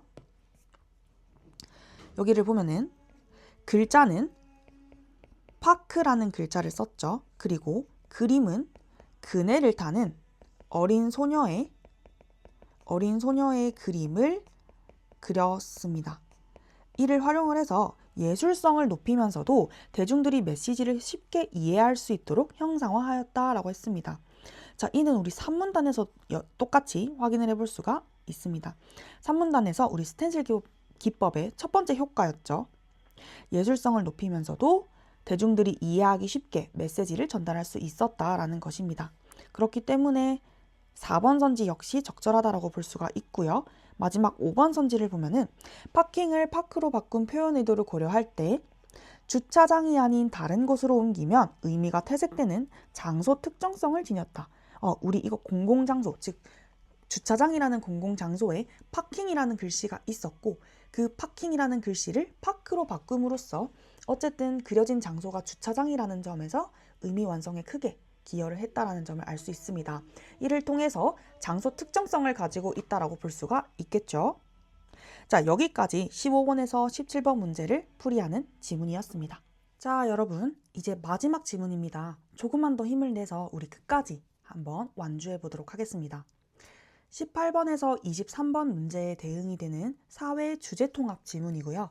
자, 이러한 가와 나 지문 이 두 가지가 나올 때는 지문끼리 엮이는 이유가 있을 겁니다. 그 엮이는 부분을 여러분들이 잘 캐치를 해야 합니다. 또한 특히 인문 지문이나 사회 지문을 읽을 때 여러분이 꼭 좀 명심을 해야 할 점이 있는데 가끔 이제 지문 속에서 학자의 생각이 내가 평소에 알던 그 개념과 조금 다를 때가 있습니다. 그럴 때는 내 생각을 잠시 내려놓고 그냥 이 학자의 안경을 빌려 써서 그 시선으로 바라봐야 된다라고 생각을 해야 합니다. 우리가 지금 볼 이 가와 나 지문도 마찬가지입니다. 지금 화이트가 문화라는 것에 대해서 이야기를 하는데 문화란 이런 거야 라고 화이트가 말하면 내가 알던 문화랑 좀 다른데? 라고 하는 게 아니라 화이트는 문화를 이렇게 정의를 내렸구나 하고 있는 그대로 그냥 수용하면서 따라가면 되겠습니다. 자, 그러면 지금부터 이제 가 지문부터 한번 살펴보도록 할게요. 자, 화이트는 문화를 인간이 환경에 적응하기 위해 만들어낸 체계다라고 보았다 합니다. 문화에 대한 화이트의 견해를 알려주고 있습니다. 인간이 환경에 적응하기 위해서 문화라는 걸 만들어냈구나 라고 이해를 해주면 되겠죠. 즉, 다시 설명을 해줍니다. 즉, 인간은 타고난 신체적 능력만으로는 환경의 제약을 극복하기가 어렵다라고 합니다. 어렵기 때문에 문화라는 수단을 활용해서 생존을 해왔다라는 뜻입니다. 자, 이 부분 잘 봐둬야 되겠죠. 문화라는 걸 만들어낸 이유는 환경의 제약을 인간 스스로는 극복하기 어렵기 때문에 문화를 활용해서 이때까지 생존해 왔다라는 뜻입니다. 다른 말로 문화를 통해서 우리 인간들은 환경에 적응을 하고 환경의 제약들을 극복해 나왔다라고 정리를 해볼 수가 있겠죠. 자, 그는 여기서 말하는 그라는 건 화이트를 이야기를 하는 거겠죠. 화이트는 문화를 기술적 체계, 사회적 체계, 관념적 체계라는 그 세 가지 층위로 세분화를 하고 이를 바탕으로 문화 발전의 원리를 설명했다라고 합니다. 그러면 화이트가 이야기를 하는 문화 발전의 원리를 지금부터 설명해 줄게 라고 하는 겁니다. 자, 특히 여러분이 주목해 봐야 할 것은 그 문화를 세 가지로 세분화했다. 문화 안에는 기술적 체계, 사회적 체계, 관념적 체계라는 층위가 있다라고 하는 것입니다. 층위라는 건 위계가 있다는 뜻입니다.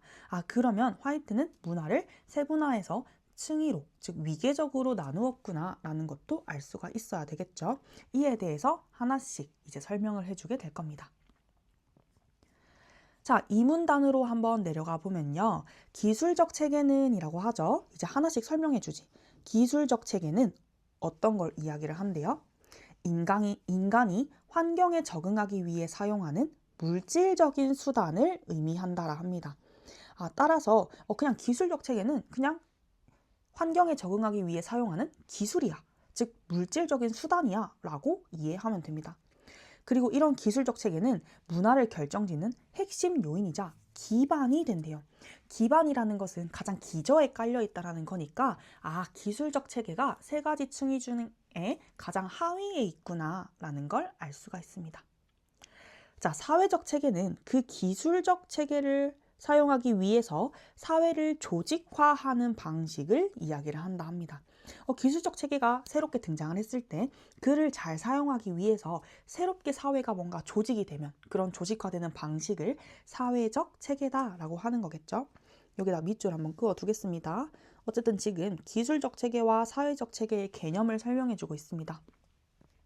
자, 관념적 체계는 우리 보통 관념이라 함은 사상이나 생각들이 되겠죠. 기술적 체계와 사회적 체계의 영향을 받아서 형성된 사상, 신념, 규범 같은 것들을 일컫는다라고 합니다. 이런 정보들을 읽을 때 주의를 해야 되겠죠. 여기서 낚이면 안 됩니다.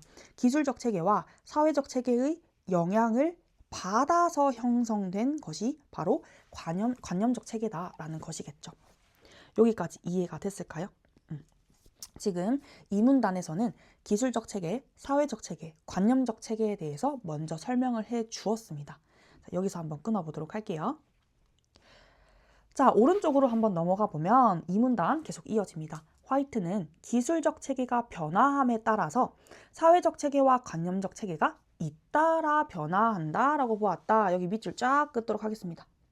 자, 지금 층위가 있다고 했었고 위계적이라고 했었죠. 그렇기 때문에 변화하는 것에 있어서도 순서가 있구나라는 걸 이해를 해줘야 됩니다.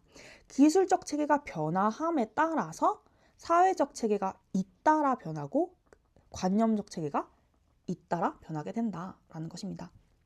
그럼 정리를 해보면 기술적 체계가 먼저 변화를 하고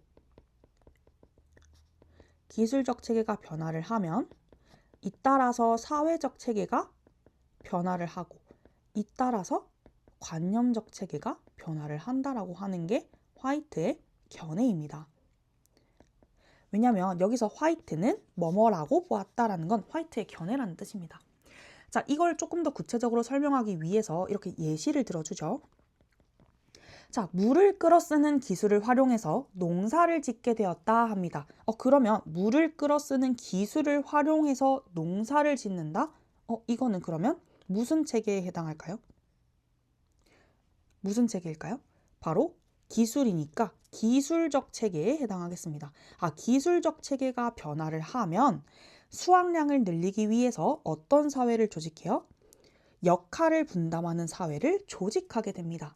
그러면 사회적 체계 역시도 변화하구나.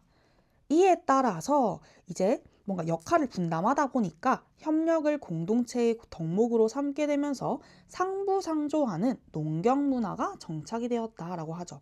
이에 따라 뭔가 상부상조라는 그런 관념적인 것도 또는 협력이라는 그런 공동체적인 덕목들도 다 관념에 속하겠죠. 이러한 관념적 체계까지 변화가 이어진다라는 걸 확인할 수가 있습니다. 자, 근데 이렇게 글을 읽다가 A 부분처럼 이렇게 단어 문제가 나왔습니다. 그러면 그냥 문제 풀 때는 바로바로 풀어주면 되겠습니다.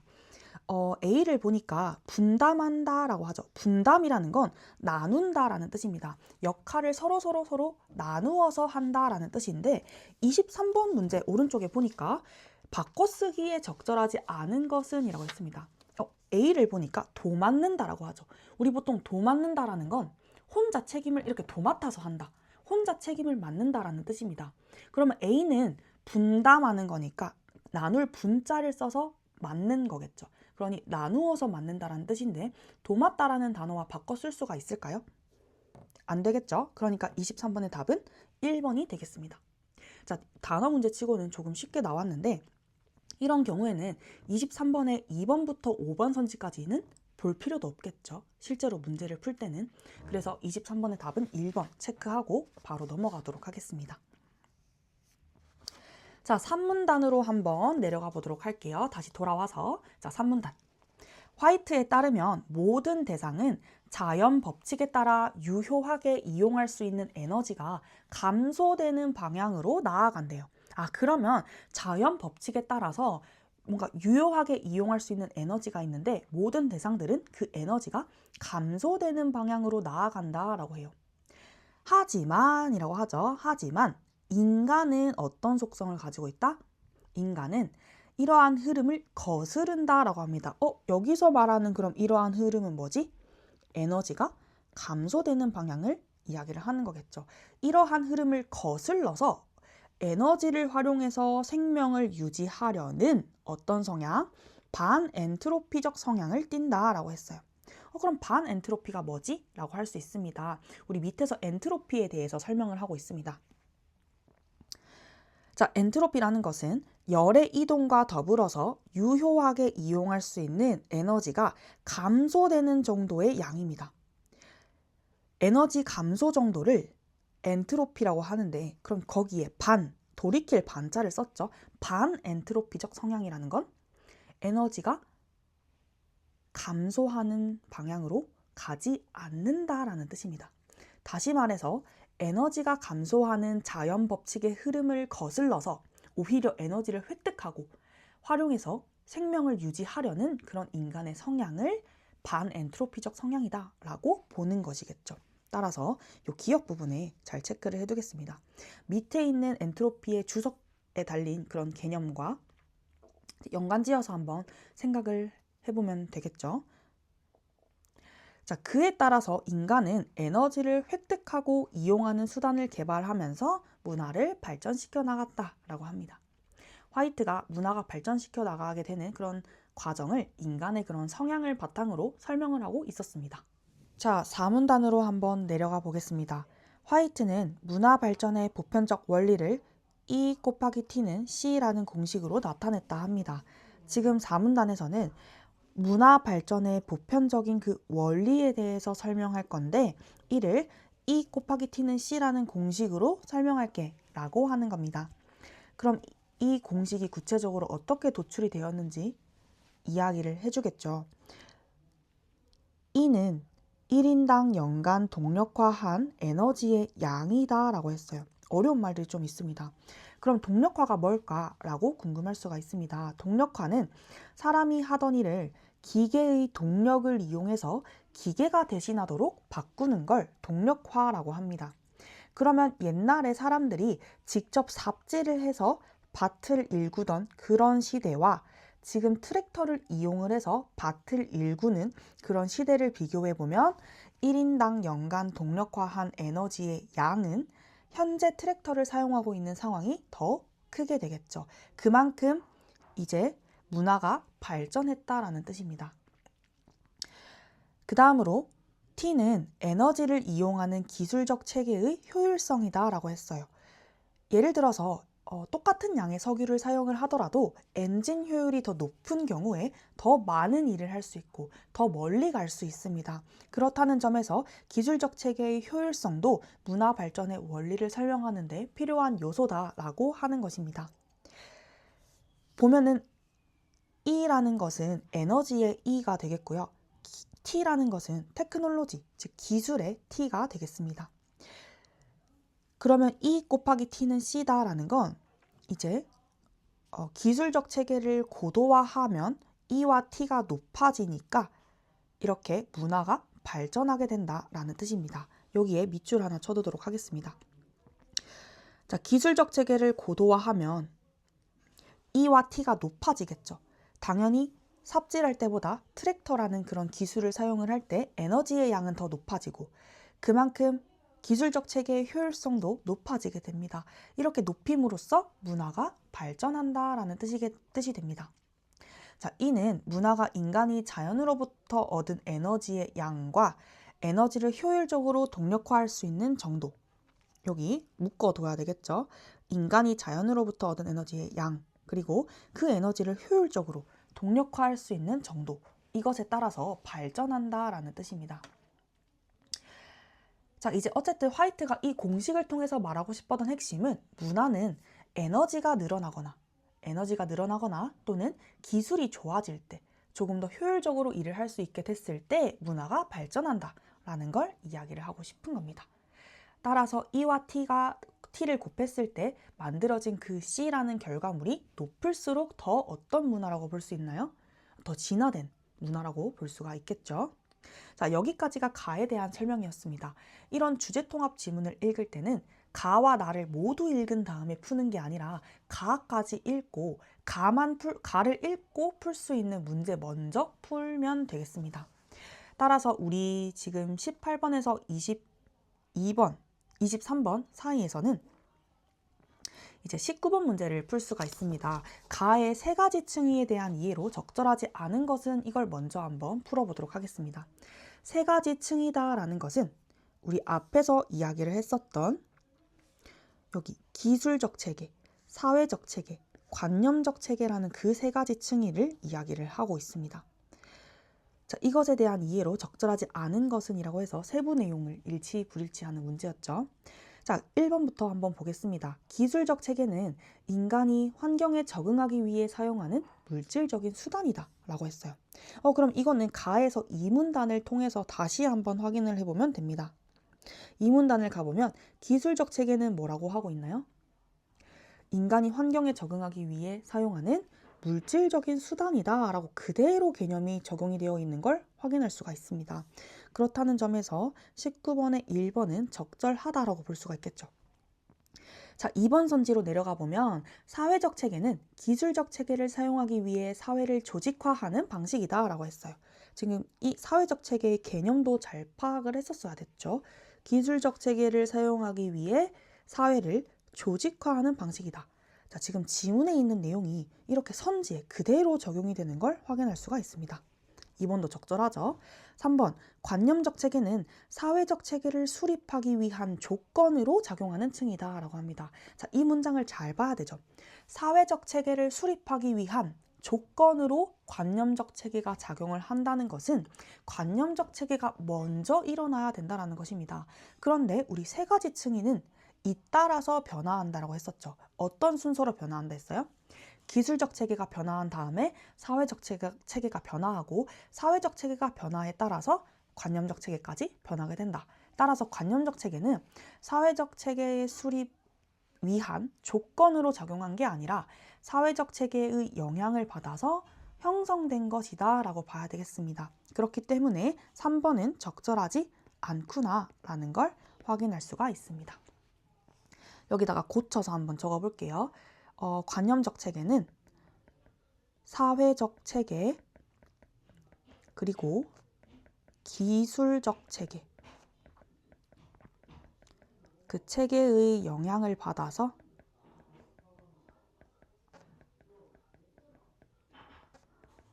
형성된 것이다 라고 우리가 수정을 해볼 수 있을 것 같습니다. 자, 4번 선지까지 한번 보겠습니다. 사회적 체계와 관념적 체계는 기술적 체계의 변화에 따라 영향을 받는 층이다 라고 했어요. 이거 맞죠? 기술적 체계가 가장 먼저 변화하고 그에 잇따라서 사회적 체계, 관념적 체계가 변하기 때문에 이제 기술적 체계의 변화에 따라 영향을 받는 층위가 맞습니다. 5번에 기술적, 사회적, 관념적 체계는 모두 환경의 제약을 극복하기 위한 수단이다 라고 했어요. 자, 여기서 주목해 봐야 하는 건 기술적 체계, 사회적 체계, 관념적 체계는 모두 다 문화를 세분화한 층이었습니다. 우리 가에서 일문단에서 이야기를 했었는데 이 기술적, 사회적, 관념적 체계에는 다 문화를 세분화한 것에 해당을 했습니다. 그렇기 때문에 19번에서 이야기를 하고 있는 5번에 모두 환경의 제약을 극복하기 위한 수단이다 라고 했어요. 우리 가의 일문단에서 이렇게 이야기를 했죠. 문화라는 수단을 활용해서 환경의 제약을 극복해 왔다, 생존해 왔다 라고 여기서 이야기를 하고 있었습니다. 그렇기 때문에 19번의 5번 선지 역시 적절하다라고 볼 수가 있겠죠. 따라서 답은 3번이라고 할 수가 있겠습니다. 3번입니다. 다음으로 나 지문에 대해서 한번 살펴보도록 하겠습니다. 반 퍼슨이라는 학자가 나오는데 반 퍼슨은 문화를 인간이 세계를 이해하는 사고가 삶의 방식으로 드러난 것이다 라고 보았다 합니다. 그럼 문화에 대한 반 퍼슨의 견해니까 이건 그냥 수용을 해주면 되겠습니다. 따라서 인간이 세계를 어떻게 보느냐에 따라 삶의 모습, 즉 문화들이 서로 달라지게 되었다라고 이해를 해주면 되겠습니다. 예를 들어서 자연에 대해서 사람들이 바라볼 때 자연은 인간이 정복하고 이용을 해야 하는 그런 자원이야 라고 생각을 한다면 이를 통해서 드러나는 문화는 뭔가 대규모로 개발을 한다거나 또는 거대한 댐을 건설하는 등의 그런 문화들이 등장을 하게 될 것입니다. 반대로 자연은 인간과 함께 살아가야 할 그런 신성한 존재야 라고 생각하는 사람들이라면 숲을 보존하는 풍습이 드러나거나 자연을 그대로 살린 그런 환경을 보호하는 건축들이 주로 등장을 하게 되겠죠. 이처럼 인간이 세계를 어떻게 바라보느냐, 어떻게 이해하느냐에 따라서 삶의 방식이 달라지고 문화도 달라진다라는 걸 이야기를 하고 싶은 겁니다. 그는, 즉 반 퍼슨은 문화의 형성을 신화적 사고, 그리고 존재론적 사고, 기능적 사고라는 세 가지 사고 유형으로 설명을 하면서 명사가 아닌 동사로서의 문화를 강조했다라고 합니다.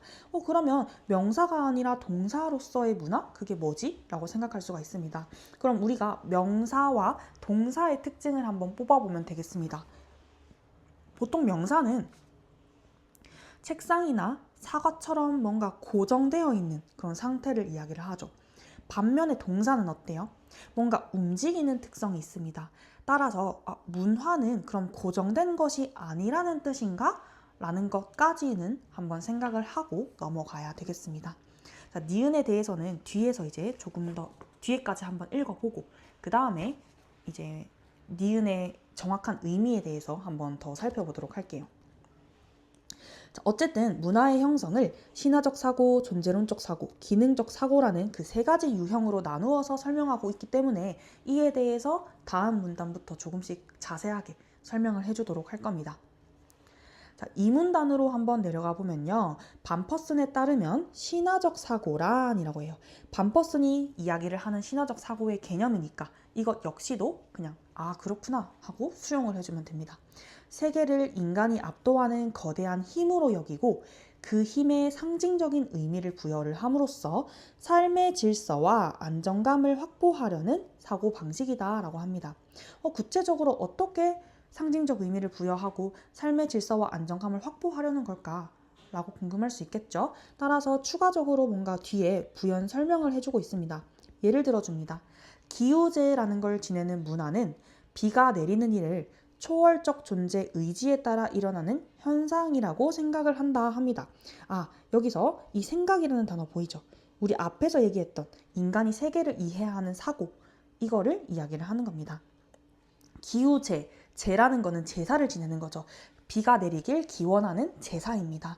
그렇기 때문에 그런 비가 내리는 일은 초월적 존재의 의지에 따라서 일어나는 현상이야 라고 사람들이 사고한다 라는 뜻이야. 사고를 지금 생각이라는 단어로 바꿨죠.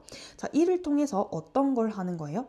초월적 존재에게 비를 내려달라고 기원을 하는 의례다 라고 하죠. 자, 이는 가뭄으로 식수가 부족해져서 사회가 처한 위기를 이 해결함으로써 공동체의 안정과 질서를 도모하려는 그런 삶의 방식이다 라고 할 수가 있습니다. 다시 말해서 어쨌든 비가 오지 않는 이유는 신 때문이야 라고 생각하면서 신에게 제사를 지내며 비를 내려달라고 하는 상황이었죠. 자, 어쨌든 간에 과학적으로는 해결되지 않는 상황입니다. 사실상 제사를 지낸다고 해서 비가 내리진 않죠. 하지만 마을 사람들이 다 같이 모여서 의식을 치르면서 뭔가 위기를 이겨낼 수 있는 그런 공동체의 결속력을 다지는 그런 삶의 방식이다라고 할 수가 있겠습니다. 따라서 앞에서 얘기했던 것처럼 삶의 질서와 안정감을 확보하려는 사고방식, 이것과 지금 예시에서 연결이 되고 있는 걸 확인할 수 있겠죠. 이 문단에서는 신화적 사고에 대해서 설명을 해주었습니다. 자, 그러면 우리 기우제라는 단어에 이렇게 네모가 쳐져 있었으니까 우리 이 기우제와 관련된 문제였던 20번 한번 풀어보고 넘어가도록 하겠습니다. 가에서 기역은 우리 반엔트로피적 성향이었어요. 그 반엔트로피적 성향을 바탕으로 기우제를 이해한 내용으로 가장 적절한 것은 이라고 했습니다. 자, 정답은 일단은 답은 5번이죠. 일단 기우제라는 건 초월적 존재에게 비를 내려달라고 함으로써 가뭄으로 식수가 부족해진 그런 사회적 위기를 해결하고 공동체 안정과 질서를 도모하는 그런 삶의 방식이었습니다. 이는 이제 에너지를 활용해서 생명을 유지하려는 인간의 반엔트로피적 성향을 바탕으로 했을 때 생존에 필요한 그 에너지를 초월적 존재로부터 얻으려고 하는 것입니다. 따라서 생존에는 비가 필요하죠. 그런 비를 초월적 존재로부터 얻어서 공동체의 안정과 질서 유지에 활용하는 것으로 이해할 수가 있습니다. 그렇기 때문에 정답은 5번이라고 할 수가 있겠죠. 생존에 필요한 에너지라는 건 우리가 비가 되겠고요. 그 비를 초월적 존재로부터 획득해서 결국 안정과 질서 유지에 활용하려고 했다라는 부분에서 정답은 5번이 된다라고 할 수가 있습니다. 자, 1번 선지부터 4번 선지까지 어디가 틀렸는지 한번 확인을 해보도록 하겠습니다. 자, 1번을 보면 생존에 유리한 환경을 조성하기 위해서 비를 식수로 활용해서 에너지를 동력화한 거다라고 했습니다. 기우제는 그냥 가뭄으로 식수가 부족해진 그런 상황을 해결하기 위해 지내는 그냥 제사일 뿐입니다. 그냥 의례죠, 의례. 그렇기 때문에 비를 식수로 활용해서 에너지를 동력화한 것은 아닙니다. 그렇기 때문에 틀렸고요. 2번은 타고난 신체적 능력을 개발함으로써 가뭄이라는 위기 상황을 극복하려는 소망이 반영되어 있다. 가뭄이라는 위기 상황을 극복하려고 하는 건 맞지만 타고난 신체적 능력을 개발하는 건 아니었죠. 그렇기 때문에 틀렸고요. 3번 관념적 체계로 작동하는 의례를 통해서 비를 동력화하는 기술적 체계를 고도화시키려 한 것이다 라고 했는데, 관념적 체계로 기술적 체계를 고도화시킨다라는 말 자체가 잘못이 된 것입니다. 왜냐하면 관념적 체계라는 것 자체가 기술적 체계의 영향을 받아서 형성이 된 것입니다. 그렇기 때문에 기술적 체계로부터 관념적 체계가 이렇게 영향을 받은 것이지, 관념적 체계를 통해서 기술적 체계가 고도화되는 건 아니라고 할 수가 있습니다. 그렇기 때문에 3번 선지는 말이 안 되죠. 4번, 초월적 존재에 의존하지 않고 사회적 체계를 통해 식수를 획득하여 삶의 질서를 확보하려는 것이다 라고 했는데, 초월적 존재에 의존하지 않은 게 아니죠. 오히려 의존한 행위였습니다. 그렇기 때문에 20번의 정답은 5번이 되겠습니다. 자, 그러면 우리 다시 돌아가서 3문단부터 이어나가 보도록 하겠습니다. 자, 존재론적 사고에 대해서 이제 설명을 해줍니다. 인간이 사물과 현상을 이성적으로 파악해서, 이성적이라는 말이 나왔어요. 아까 전에 봤던 신화적 사고는 사실은 뭔가 초월적인 존재한테 빈다라는 점에서 이성적이라고는 할 수 없습니다. 그런데 존재론적 사고부터는 이성적으로 파악해서 세계 본질을 객관적으로라는 말도 나왔죠. 객관적으로 뭔가 규명하려는, 밝히려는 그런 사고방식이다라고 합니다. 조금 신화적 사고와는 좀 다른 모습을 볼 수가 있습니다. 예를 들어줍니다. 감염병 치료를 위해서 병원을 찾는 문화가 있대요. 지금 우리는 감염병이 걸렸을 때 병원을 찾아가죠. 그런 문화가 있습니다. 그런 것은 질병이 초월적 존재에 의해서 일어나는 게 아니라 병원균에 의해서 발생한다라는 사고가 반영이 된 것이다 라고 하는 것입니다. 따라서 이제 질병에 걸렸을 때 초월적 존재한테 가서 병 낫게 해주세요 라고 비는 게 아니라 병원을 찾아가서 우리가 진단을 받고 진료를 받고 약을 받아서 먹으면서 병을 낫게 되는 것입니다. 이는 과학적인 원인 규명을 통해서 삶의 문제를 해결하고자 하는 삶의 방식이다 라고 할 수 있다 합니다. 어쨌든 간에 우리가 병에 걸리는 것은 바이러스 때문이야. 그러니 병원에 가야 해 라고 이성적으로 파악한다 라는 뜻입니다. 4문단으로 내려가 보면 기능적 사고에 대해서 설명을 해주고 있습니다. 기능적 사고는 다양한 관계 속에서 수행되는 기능을 중심으로 세계를 이해하려는 사고방식이다 라고 합니다. 여기서 여러 우리 인간 관계들이 있겠죠. 그런 관계 속에서 수행되는 기능, 즉 역할을 중심으로 이제 세계를 이해하려고 한다라는 뜻입니다. 예를 들어주고 있죠. 관료제 문화라는 게 있다 합니다. 관료제 문화는 구성원들의 역할을 중심으로 관계를 위계화했다 합니다. 관료제라는 거는 이제 지위나 계층 따위의 그런 등급이 있는 문화라는 뜻입니다. 그렇기 때문에 관계를 이제 등급을 나누어서 위계화했다라고 하면서 업무 처리의 효율성을 제고할 수 있다라는 사고가 반영이 된 것이다 라는 겁니다. 따라서 우리 뭔가 일반적인 회사에서 가장 밑에 이제 사원들이 있으면, 평사원들이 있으면 그 위에 이제 뭐 대리도 있고 과장도 있고 부장도 있고 이사도 있고 이런 식으로 이제 위계가 나누어져 있는 걸 확인할 수가 있습니다. 이렇게 이제 구성원들이 수행하는 역할을 체계화해서 원활한 행정 업무를 수행하려는 삶의 방식이다 라고 할 수가 있는 것입니다. 자, 여기까지 지금 이 세 가지 사고에 대해서 설명을 해 주었습니다. 먼저 신화적 사고, 두 번째는 존재론적 사고, 세 번째는 기능적 사고였습니다. 이 세 가지 사고 유형으로 지금 문화의 형성을 설명하고 있는 글이었죠. 따라서 마지막 문단에서는 반퍼슨의 이제 견해를 한 번 더 정리를 해주고 있습니다. 반퍼슨에 따르면 이러한 세 가지 사고 유형은 인간의 의식 속에서 중첩이 되어서 상호작용을 하고 있다. 여기 밑줄 한번 쫙 그어보겠습니다. 자, 중첩이 된다는 건 서로 겹친다는 뜻이고요. 상호작용을 한다는 것은 이 여러 가지 사고들이 따로따로 노는 게 아니라 서로서로 영향을 주고받는다라는 뜻입니다. 그리고 이러한 세 가지 사고 유형이 서로 영향을 주고받는 과정에서 삶의 방식이 형성이 되고, 그리고 그 삶의 방식이 변화한다라고 하는 거예요. 그러니 우리가 앞에 니은에서 봤던 것처럼 명사처럼 고정된 것이 아니라 변화하는구나, 동사로서 동사처럼 뭔가 역동적으로 변화하는구나 라는 걸 알 수가 있습니다. 즉 문화라는 것은 한 번 더 정리를 해주죠. 완결된 체계가 아니라 고정되어 있는 체계가 아니라 인간이 세계를 이해하는 관점에 따라서 끊임없이 수정이 되고 재구성되는 그런 역동적인 과정이야 라고 반퍼스는 생각을 했던 겁니다.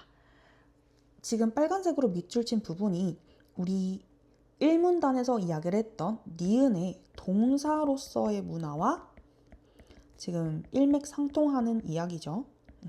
이렇게 연결 지어볼 수가 있을 것입니다. 자, 이해가 됐을까요? 좋습니다. 그러면 우리가 넘어가기 전에 한 번 더 정리를 하고 넘어가 보도록 하겠습니다. 반퍼슨의 문화는 인간이 세계를 이해하는 사고가 이제 삶의 방식으로 드러난 것이다 라고 했었는데 우리 세 가지 사고가 있었죠. 첫 번째는 신화적인 사고였고요. 두 번째는 존재론적 사고, 이성적으로 뭔가 생각하는 그런 사고였고, 세 번째는 기능적 사고, 관계 속에서 뭔가 이렇게 수행되는 기능을 중심으로 세계를 이해하려는 그런 사고였습니다. 자, 각각은 이제 어떠한 삶의 방식으로 드러나게 되었는지를 한번 정리를 해볼 겁니다. 신화적 사고의 경우에는 결국에는 이제 초월적인 그런 신에게 비를 내려달라고 기원하는 그런 기우제처럼 삶의 질서와 안정감을 확보하려고 하는 그런 사고방식이었습니다. 따라서 공동체의 안정과 질서를 도모하는 그런 삶의 방식으로 나타나게 되었고요. 존재론적인 사고의 경우에는 삶에서 여러 가지 과학적인 원인 규명을 통해서 여러 가지 삶의 문제를 해결하려고 하는 삶의 방식으로 나타나게 되었고, 기능적 사고의 경우에는 이제 관료제처럼 뭔가 원활한 행정 업무를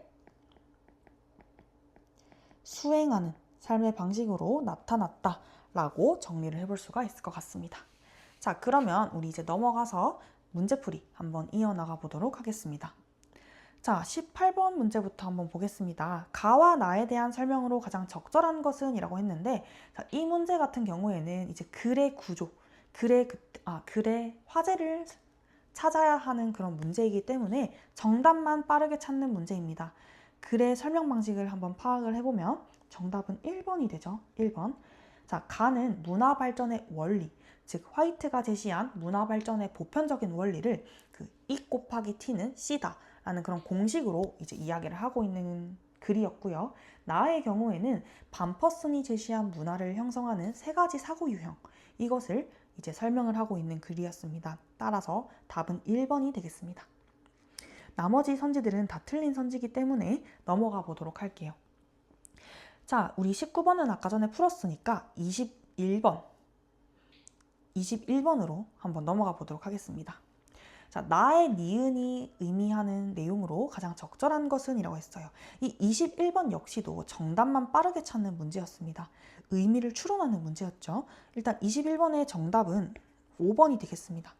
우리 니은이라는 것은 명사가 아닌 동사로서의 문화를 이야기를 한다 했고, 이는 오문단에서 얘기를 했던 것처럼 오문단에서 우리가 이 부분을 통해서 봤었죠. 문화는 끊임없이 수정되고 재구성되는 역동적인 과정이다라는 게 바로 동사로서의 문화를 이야기한다 했습니다. 그렇기 때문에 21번의 5번 선지를 보면 변하지 않는 고정된 체계가 아니라 세계를 이해하는 사고의 변화에 따라서 끊임없이 변하는 그런 역동적인 그런 모습을 하고 있다라는 걸 통해서 정답이 5번이구나, 5번이 가장 적절하구나 라는 걸 알 수가 있습니다. 자, 1번부터 한번 보도록 할게요. 1번에 문화는 세 가지 사고 유형이 독자적으로 기능하는 완결된 체계다라고 했어요. 근데 아까 반퍼슨이 이야기한 문화의 특징과는 조금 다르죠.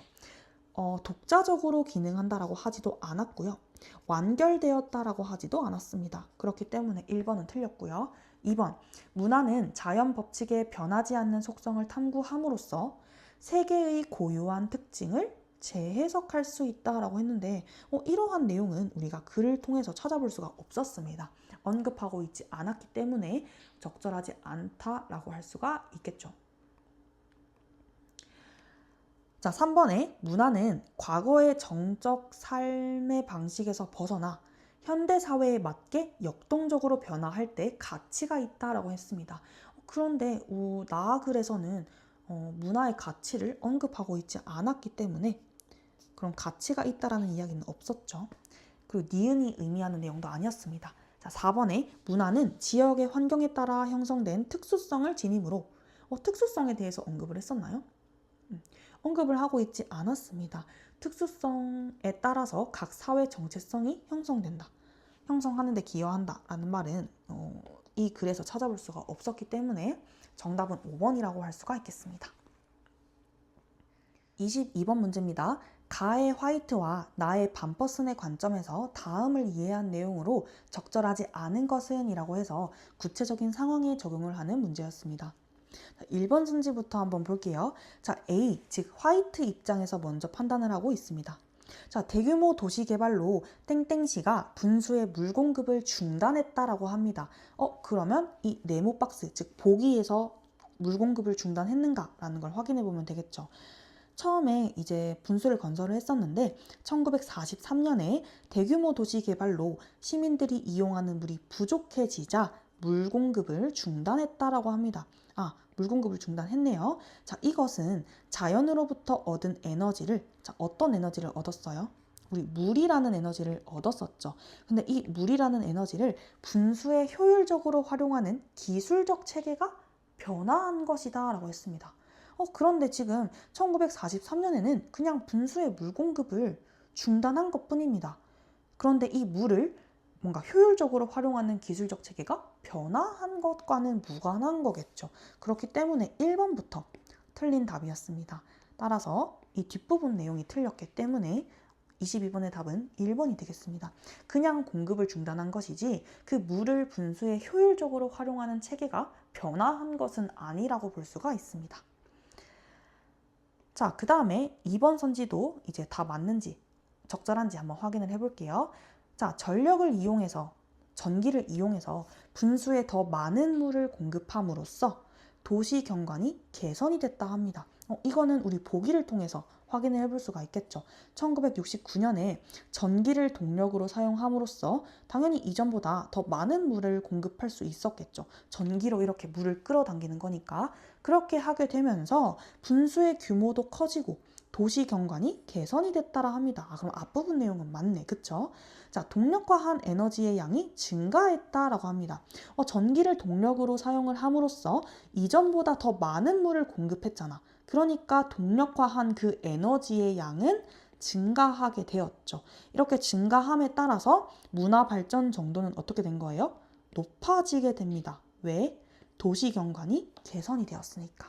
따라서 22번의 2번 선지 역시도 적절하다라고 볼 수가 있습니다. 자, 3번을 한번 보면 1751년에 땡땡산과 땡땡시의 고저차, 즉 높고 낮은 그런 차를 측정한 결과 일정한 수압을 확보할 수 있다라고 판단해서 분수를 건설을 했습니다.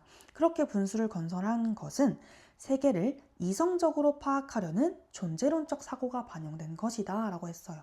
존재론적 사고는 어떤 사고였죠? 뭔가 세계의 본질을 객관적으로 규명하려는 사고였습니다. 그렇기 때문에 고저차를 측정을 했고 일정한 수압을 확보할 수 있네? 그러니까 분수를 건설하자 라는 그런 사고방식은 어쨌든 간에 이성적인 판단을 한 것입니다. 그렇기 때문에 존재론적 사고가 반영된 거다 라고도 할 수 있습니다. 따라서 3번 선지는 적절하다라고 볼 수가 있겠죠. 자, 4번 선지로 내려가 보면요. 땡땡시가 분수를 체계적으로 관리하기 위해서 분수시설 관리과를 신설했다 합니다. 이렇게 그 관리과를 설치한 것은 기능적 사고에 따라 조직의 기능을 개편한 것이다 라고 했어요. 어쨌든 간에 기능적 사고에 따라 조직의 기능을 개편했다라는 건 원활한 업무 수행을 위해서 각 구성원이 수행하는 역할을 체계화한 것이 되겠습니다. 그렇기 때문에 이제 분수를 전담해서 관리를 하는 그런 기관을 설치한다라는 것은 그 기능적 사고에 따라서 이제 조직의 기능을 개편하게 된 게 적절하다라고 볼 수가 있겠죠. 자, 5번 선지로 내려가 보겠습니다. 사람들이 소원을 이루어 줄 수 있다라고 생각해서 분수에 조각된 신에게 동전을 던지는 행위를 합니다. 그러면 소원을 이루어 줄 수 있으니 동전을 던진다라는 건 그 소원을 신이 이루어 주게 되는 것이니까 신화적인 사고가 이제 구체적인 행동으로 나타났다. 그리고 이를 통해서 결국 삶의 안정감을 확보하려고 하는 거다라고 이어질 수가 있습니다. 그렇기 때문에 5번 선지 역시도 적절하다라고 볼 수가 있겠죠. 자, 이로써 2026학년도 고1 3월 전국연합 학력평가 독서 영역 해설은 여기서 마치도록 하겠습니다. 오늘 다룬 내용 중에서 질문이 있는 학생은 언제든 선생님을 찾아오면 대답을 해주도록 하겠습니다. 이 학평 지문은 중간고사 시험 범위에도 포함이 되니까 이해가 되지 않는 부분은 반드시 질문을 해서 해결하고 넘어가길 바라겠습니다. 이제 중간 시험이 얼마 남지 않았는데 마지막까지 이제 컨디션 관리 잘하면서 끝까지 한번 힘내시길 바라겠습니다.